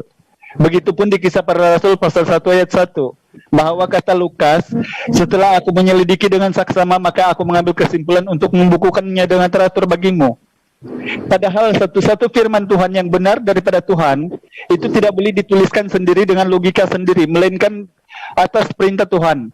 Seperti di Al-Quran, dalam surah Al-Hijr ayat 19. Begitu juga di, bentar ya. Al-Qiyamah ayat 17-18, surah Ad-Dukhan ayat 58, dan surah At-Takwir ayat 27. Jadi ini semua perintah daripada Allah, bahwa dia menurunkan Al-Quran dan dialah yang akan menjaganya. Kemudian kalau daripada kelima pertanyaan ini juga Bang Yohanes mengatakan tidak harus bertanya sesuatu yang tidak ada. Sebab ini adalah yang pokok. Karena apa saya tanyakan? Karena ini tertulis di Al-Quran yang benar daripada Allah. Apa bukti dia benar? Karena pengakuannya satu tadi bahwa dia Tuhan yang saya tanyakan. Kemudian kedua, dia pencipta langit dan bumi. Yang ketiga, dia mengutus nabinya. Yang keempat, dia ada Al-Quran yang diturunkan. Kelima, penciptaan langit dan bumi tadi tidak dijawab. Nah sekarang daripada 5 ini kemudian memang sudah tidak ada dalam Bible. Bagaimana kemudian Bang Yohanes mengatakan kami ini menuduh? Padahal kita ini kan apa yang setara, bukan kita menuduh. Tetapi kesetaraan itu harus ada. Sebab oknum dalam dua agama, sumber agama, ada Tuhan dan ada pengajarannya, ada pula firmannya, ada pula nabinya. Tetapi mesti diakui, begitupun dengan umatnya. Kalau sudah Yesus tidak pernah contoh menyebutkan Kristen, itu memang tidak ada juga kalau saya tanya. Sebab saya sudah baca dari Wahyu sampai daripada Kejadian sampai Wahyu, memang tidak ada ayat Yesus itu menyebut spesifik bahwa umatnya Kristen. yang hanya kemudian ada di Kisah Para Rasul 25 ayat 11, 25, 26 itu di Antioquia. Nah kemudian ini ayat-ayat yang begini, bagaimana lagi kita mau pertanyakan? Kalau memang ajaran pagan yang menyerupai agama manakah yang iming-iming, tidak perlulah kita menuduh. Di sini wallahu alam bisawab, orang-oranglah yang akan menilai. Karena dalam Islam walaupun saya ini baru, ilmunya tidak ada, masih 000, tetapi saya sudah sekurang-kurangnya membuktikan bahwa keberadaan Allah Subhanahu wa taala dengan melalui apa pengajarannya, dengan seperti apa Rasul yang diutus. Bukan seperti klaim daripada pihak sebelah yang mengatakan Islam itu penzina, Islam itu pembunuh, Islam itu teroris, Islam itu menyembah batu, Islam itu mengamalkan ilmu sihir dan sebagainya. Ini dibantah sendiri oleh Bible. Karena tidak ada ayat yang spesifik begitu tertuang di Al-Quran. Kemudian mereka hanya tuduhkan. Padahal di Bible itu ada. Saya boleh urungkai satu-satu. Saya boleh jelaskan kepada Anda di mana ayat pembunuh, di mana ayat perzina, di mana ayat pesundal. Itu ada. Di Bible tertulis kalau memang kita mengukur daripada sumber itu. Tetapi di sini hanya kita bertanya, oleh kebenaran agama itu. Daripada dua-dua sumber ini, kita mau tahu dari mana sumbernya itu, ukurannya boleh didapat. Karena kita tidak dibenarkan hanya untuk mengklaim. Oke, terima kasih Bang Ali Daya. Wassalamualaikum, salam. Saya sebagai hamba Tuhan yang visioner terakhir ini, kebenaran Alkitab itu sangat terbukti dan nyata. Jangan disesatkan oleh saudara-saudara kita yang belum tahu bahwa Alkitab itu dituliskan oleh Roh Kudus kepada para nabi dan rasul kelasnya. Jadi kebenarannya sudah terbukti masa lalu, sekarang, dan yang akan datang. Makanya jangan kalau belum paham tentang Alkitab, jangan menyesatkan Alkitab bahwa kita orang Kristen salah. Ya itu jadi masalah. Jadi memang inilah persoalan karena Alkitab itu lebih dulu baru Al-Quran ya.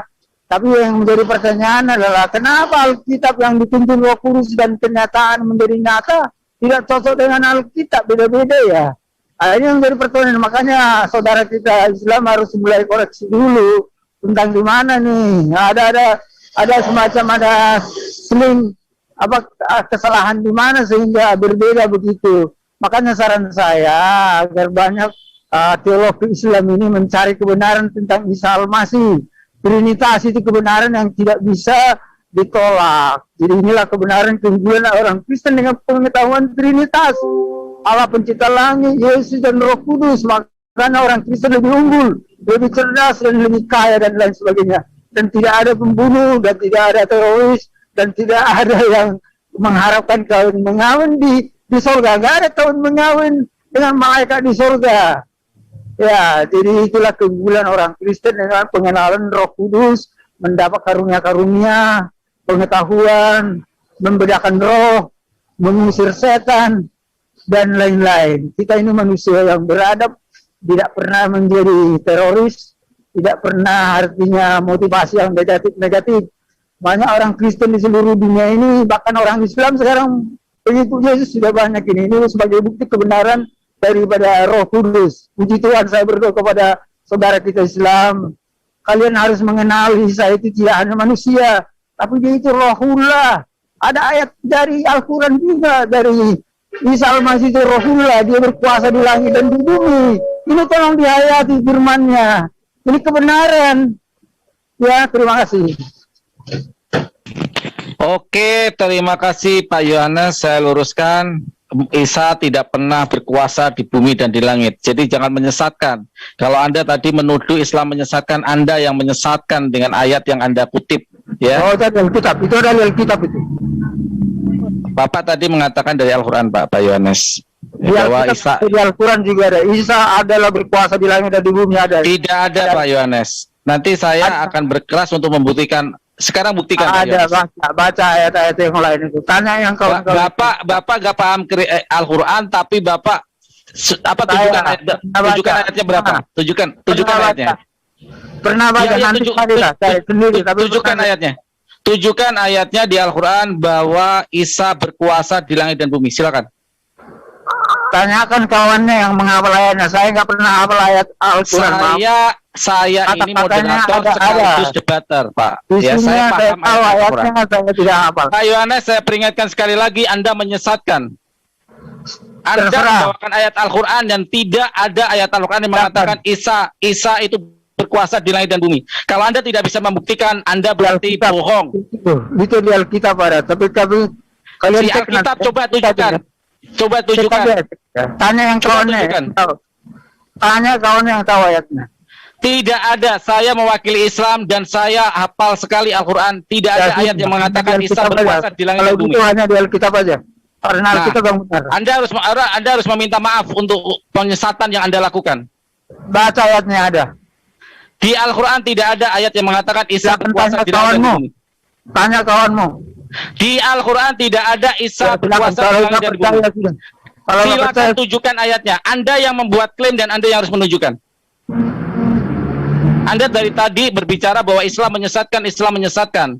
Dan saudara saya Islam menunjukkan ayat tanpa satu huruf pun dikurangin. Dan sekarang Anda menggunakan narasi Al-Quran bahwa Isa berkuasa di langit dan di bumi. Sedangkan ayat itu tidak ada. Justru Anda yang menyesatkan. tanya Anda lah penyesat. kawannya pernah saya baca, tapi saya nggak hafal. Silakan tunjukkan. Nanti. Anda ini penyesat yang sebenarnya justru. Anda berbicara tapi tanpa bukti. Nanti saya tunjukkan ayatnya. Tunjukkan sekarang. Anda berargumentasi Ya, sekarang dan Anda harus Saya tunjukkan tidak sekarang. hafal. Saya tidak pernah hafal. Kalau Anda Al-Quran. tidak hafal berarti Anda tidak boleh untuk mengklaim dalam ranah diskusi. Loh, itu ada itu, silakan aja. Tapi Tidak kalau saya ada memaksa, ayatnya. Sekarang kalau Anda yakin, Anda tunjukkan sekarang. saya nggak hafal. Saya bilang jangan ngotot dong. Kalau Anda tidak apa dan tidak tahu, Anda tidak diperbolehkan untuk menggunakan ayat suci Al-Quran menurut sesuai pemikiran Anda. Saya hanya Anda ingatkan menyesatkan. Anda. Saya ini hamba Tuhan mengingatkan Anda sudah Anda sesat. hamba Tuhan, Sudah sesat. saya pun hamba Bertobat. Tuhan. Hamba Bertobat. Tuhan mana yang menyesatkan ketika berkata secara bohong? Bertobat kau, jangan Apakah hamba ngotot. Tuhan berkata bohong? Mohon maaf, ini udah closing statement dan saya agak keras kepada Anda karena Anda selalu menggunakan narasi Islam menyesatkan. Saya hitung sampai 12 kali. Saya membawa catatan dan saya membuktikan sekarang Anda lah penyesat sebenarnya. Anda menggunakan narasi Al-Quran tapi ya, di Al-Quran tidak ada. Silakan buktikan. Saya close saja ya, saya keluar ya. Maaf aja. Bukan keluar. Justru Cocok, Anda lah cocok. penyesat sebenarnya. Anda berarti tidak berani Nggak membuktikan. cocok. Nggak cocok saya di diskusi kalian ini. Anda Saya keluar. bukannya tidak cocok, Anda tidak ada kelasnya sama sekali di diskusi ini. Silakan keluar kalau mau keluar. Mohon maaf para Ivan Filah dan mohon maaf di partisipan Zoom, kita harus agak keras ketika orang menggunakan narasi-narasi yang menggunakan ayat suci Al-Quran. Dan saya bertanggung jawab penuh dengan argumentasi saya. Saya juga pengurus di SDN dan saya berhak untuk mengambil langkah seperti ini karena dari tadi dia menggunakan penyesat dan tidak bisa membuktikan. Terbukti saat ini ketika dia menggunakan ayat suci Al-Quran, ternyata dialah penyesat sebenarnya. Oke, sekarang silakan Bang Al Hidayah untuk 5 menit menggunakan waktunya untuk closing statement. Silakan Bang Al Hidayah. Oke, terima kasih Grundaku Farhan dan terima kasih juga sebelum keluar si Abang Johannes Tambubolon, saya ingin mengucapkan terima kasih dan mohon maaf sebesar-besarnya jika sepanjang dialog atau diskusi pada malam ini mungkin ada beberapa kesilapan atau kekurangan daripada pribadi saya. Saya mohon maaf karena awal-awalnya saya sudah mengatakan bahwa oleh karena keterbatasan ilmu sedang yang baik itu datang daripada Allah Subhanahu wa taala. Saya cuma menanggapi sedikit daripada hasil diskusi dengan kesimpulan apa yang diutarakan Bang Johannes bahwa di surga kita Muslim itu akan ada kawin-mawin, ya kita akui kita bilang saja iya, tetapi bagaimana di dalam Kristen itu kemudian ada keserunukan di surga. Coba kita tampilkan di Wahyu pasal 12 dari ayat 7 sampai 18. Di situ dengan terang-terang bahwa mereka itu di sana masih tidak aman. Masih perang naga, tanduk 7 dan melawan iblis, para malaikat bahkan Tuhan sekali.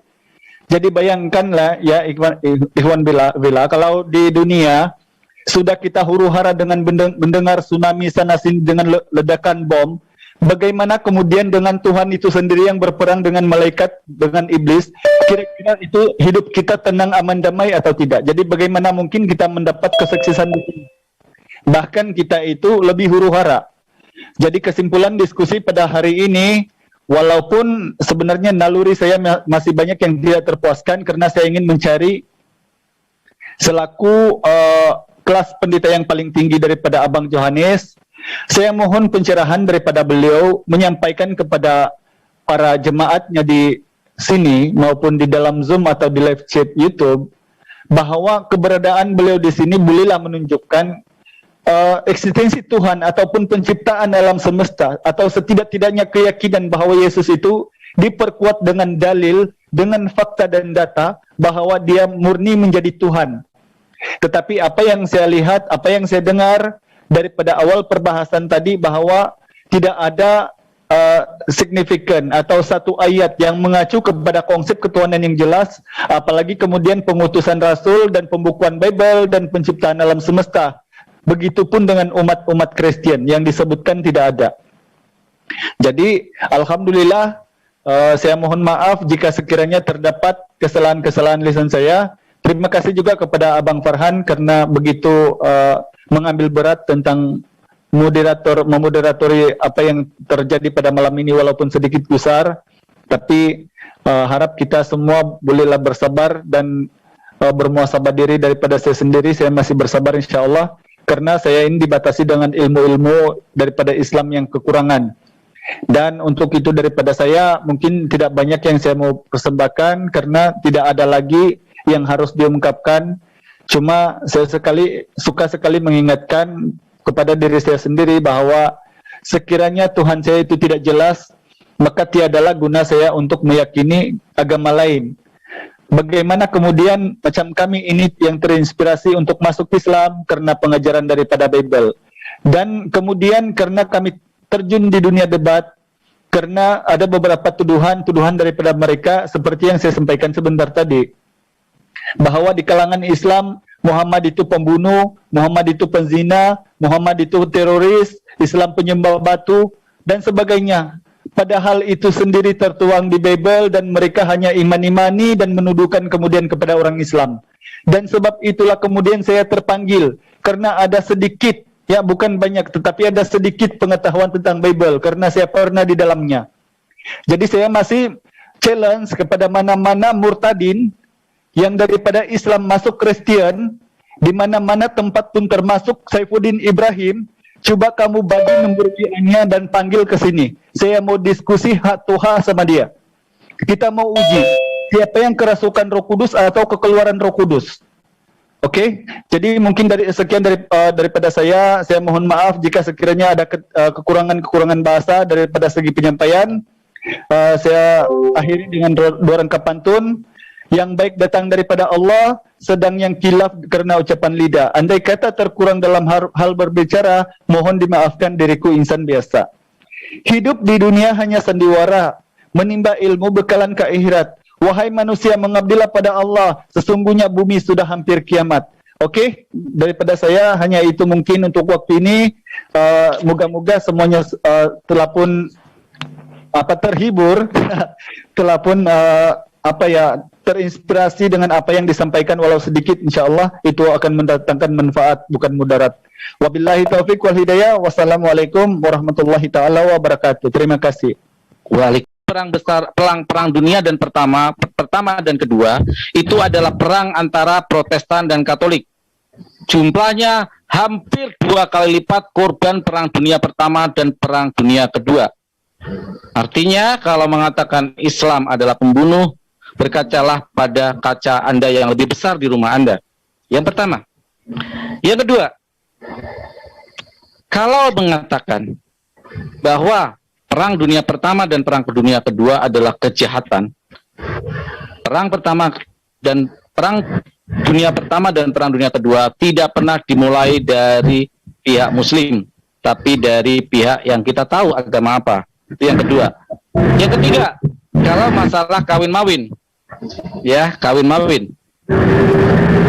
Paus sebagai pemimpin tertinggi dari kekristenan bahkan mengakui 2 tahun yang lalu bahwa terjadi sebuah pelecehan seksual terbesar sejarah dunia.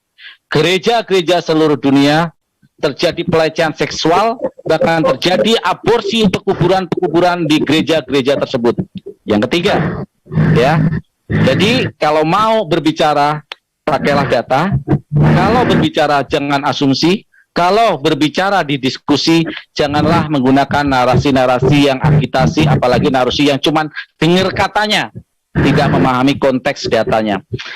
Sudah ada yang raise hand, langsung Bang Tama. Silakan Bang Tama untuk mengajukan pertanyaan kepada Pak Johannes. Silakan. Saya hanya menanggapi saja ya Pak. Silakan. Tentang perkataannya Pak Johan ini yang mengatakan bahwasanya umat Islam itu adalah umat yang suka membunuh dan teroris gitu. Untuk 2 menit ini saya jelaskan bahwasanya perang dunia itu selalu diawali dengan glory dan juga apa itu yang sebutannya orang-orang Kristen. Kita nggak usah jauh-jauh ke mana ya, nggak usah jauh-jauh ke perang dunia yang pertama atau yang kedua gitu. Ini aja yang kemerdekaan Indonesia ini siapa yang jajah orang Indonesia ini? Ini kan orang-orang Kristen kan, dan juga sampai membangun gereja-gereja di Malang, juga membangun gereja-gereja di Indonesia ini banyak sekali itu. Dulu umat Islam di Indonesia dulu banyak dari orang-orang pribumi di Indonesia itu dihabisi, dibunuh gitu. Itu ulah siapa? Apakah orang Islam? Nggak ada sejarahnya orang Islam itu membunuh, membabi buta seperti itu. Ya itu aja mungkin ya dari saya. Terima kasih Pak Farhan. Oke, terima kasih Bang Tama, waktunya belum ada lagi pertanyaan. Sekarang saya tanya kepada sambil menunggu yang respon, ada yang respon sudah. Silakan Bang Subjero, waktu Anda 2 menit, silakan. Assalamualaikum dan selamat malam. Pertanyaan saya ini adalah kepada Pak Yohanes Tampu Bolon. Ada di antara agama-agama di dunia ini, saya tidak perlu sebutkan ya yang mana, mereka percaya bahwa pada 25 Desember adalah lahirnya Roh Kudus yang turun kepada ibunya yang masih perawan yang bernama Maya. Jadi kalau kita lihat ini, ajaran yang di dalam kekristenan adalah sama dengan ajaran pagan daripada agama ini. Yaitu Roh Kudusnya turun pada ibunya yang masih perawan bernama Maria, lahir pada 25 Desember. Ya, coba Pak Yohanes silakan jawab bagaimana itu miripnya sama dengan ajaran pagan. Oh, ada gangguan suara tadi ya. Bisa diulangi nggak pertanyaannya? Ada gangguan tadi nggak saya dengar semua. Oke, ada satu agama yang saya tidak perlu sebutkan bahwa kepercayaan agama pagan ini percaya bahwa Roh Kudus turun kepada ibunya yang masih perawan bernama Maya dan lahir pada 25 Desember ya. Dewa ini lahir pada 25 Desember ya. Dan ianya persis dengan apa yang diajarkan ya, kepercayaan Kristen itu sendiri. Jadi bagaimana Pak Yohanes boleh komentar tentang persamaan ajaran pagan dan kekristenan ini? Silakan. Itu tidak ada hubungannya, itu jangan dicari-cari. Kalau dicari-cari nanti menyesatkan. Maria itu orang kudus dan terpilih. Dan dialah membawa keselamatan bagi dunia ini, khususnya bagi pengikut Yesus yang sudah diberkati Tuhan dan berkualitas. Tapi jangan dihubungkan dengan yang tadi itu ya, yang menyesatkan itu. Tidak ada hubungannya itu. Terima kasih. Silakan menanggapi lagi Pak Subjero. Ya, terima kasih. Saya tidak mengatakan ada hubungannya dengan kekristenan, tetapi apa yang diajarkan oleh agama pagan ini adalah sama. Lahirnya pada 25 Desember daripada Roh Kudus, terus ke ibunya yang masih perawan yang bernama Maya. Jadi bagaimana ajarannya pagan ini, ya, ajaran pagan ini berada di dalam ajaran Kristen sendiri.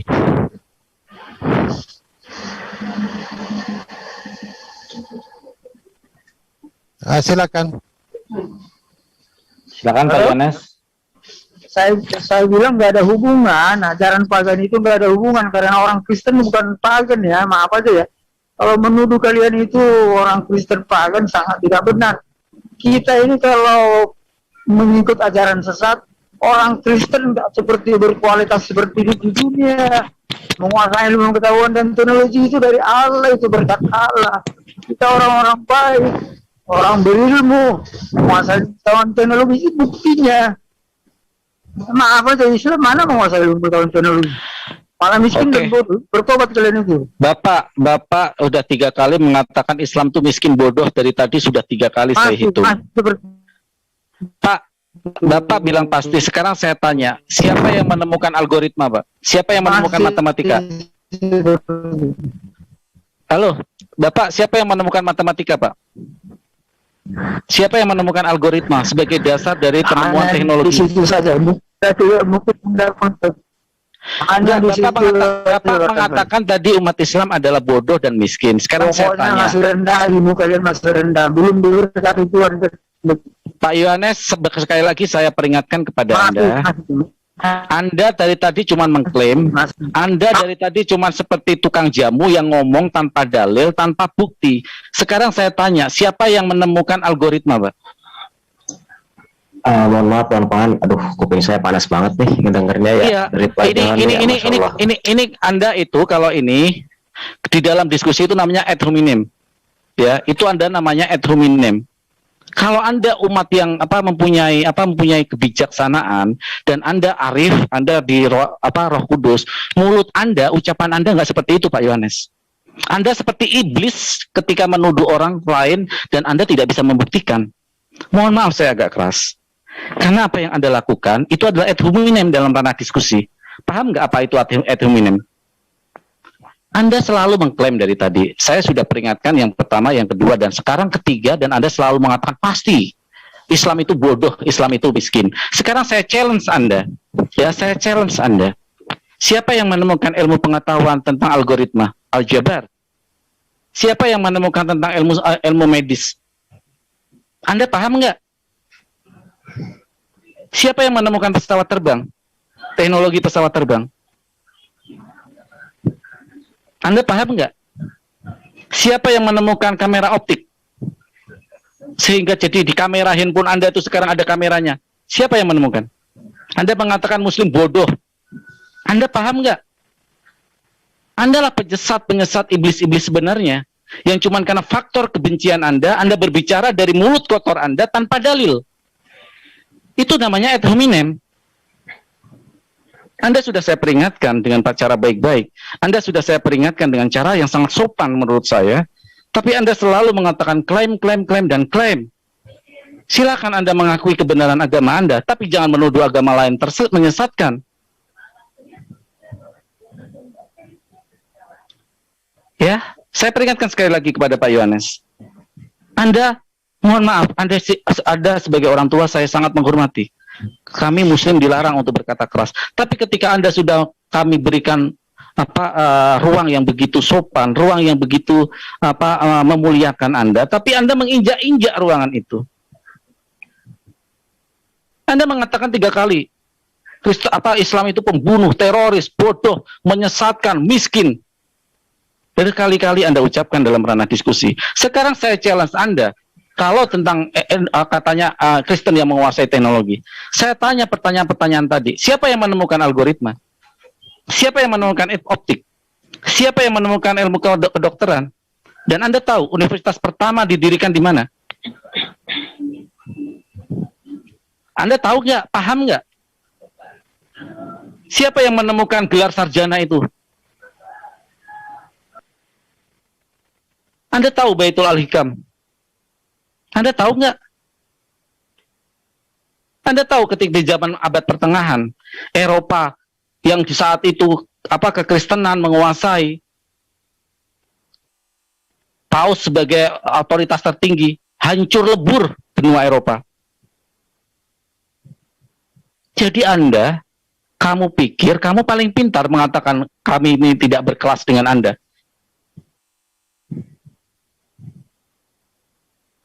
Anda dikasih hati, Anda ngelunjak. Saya dari tadi masih pelan. Kalau Anda anak muda aja, mungkin sudah saya bantai dari awal argumentasi Anda. Saya menghormati karena Anda sudah tua.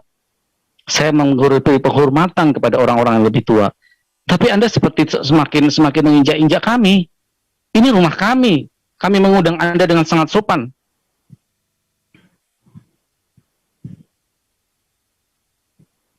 Ya. Jadi saya peringatkan sekali lagi, Anda itu ad hominem, menyerang secara pribadi, menyerang tanpa argumentasi dan dalil sama sekali. Nggak laku. Di dalam ranah diskusi, dogma doktrin Anda nggak laku di sini. Saya tes Anda katanya teknologi dikuasain, orang Islam bodoh dan miskin. Saya kasih pertanyaan gitu aja nggak bisa. Siapa yang menemukan teknologi pesawat terbang? Siapa yang menemukan optik? Siapa yang menemukan matematika? Siapa yang menemukan medis? Anda paham nggak? Ayo, Oke, betul. Anda dari tadi klaim tanpa bisa membuktikan, sama sekali nggak bisa membuktikan apa yang Anda klaim.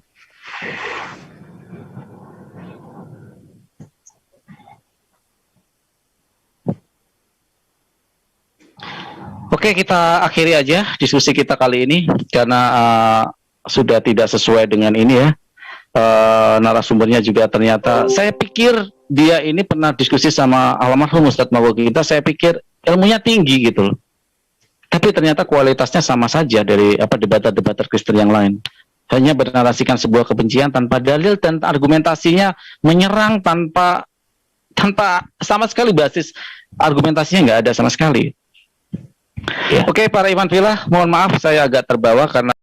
Nah, demikianlah saudaraku semuanya, kita sudah dengarkan tadi secara bersama ya, dan sekaligus menjadi saksi bagaimana perbedaan pandangan dari kedua keyakinan yang saling beradu argumen tadi, yaitu dari pihak kita Muslim dan juga dari Kristen ya.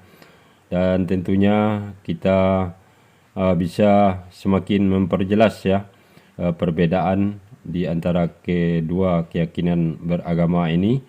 Yang satu memang ajaran yang datang dari Tuhan langsung, yaitu dari Allah SWT, Islam yang dirahmati.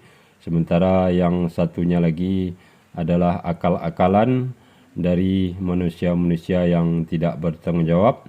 Namun para pengikutnya saking sudah terdogma ya, sangat sulit untuk melepaskan diri mereka dari doktrin serta dogma tersebut. Dan apabila mereka sudah tidak mampu untuk menunjukkan dalil, mereka seperti biasa juga akan menyerang dengan membabi buta ya, seperti yang sudah dipertontonkan oleh Oten tadi.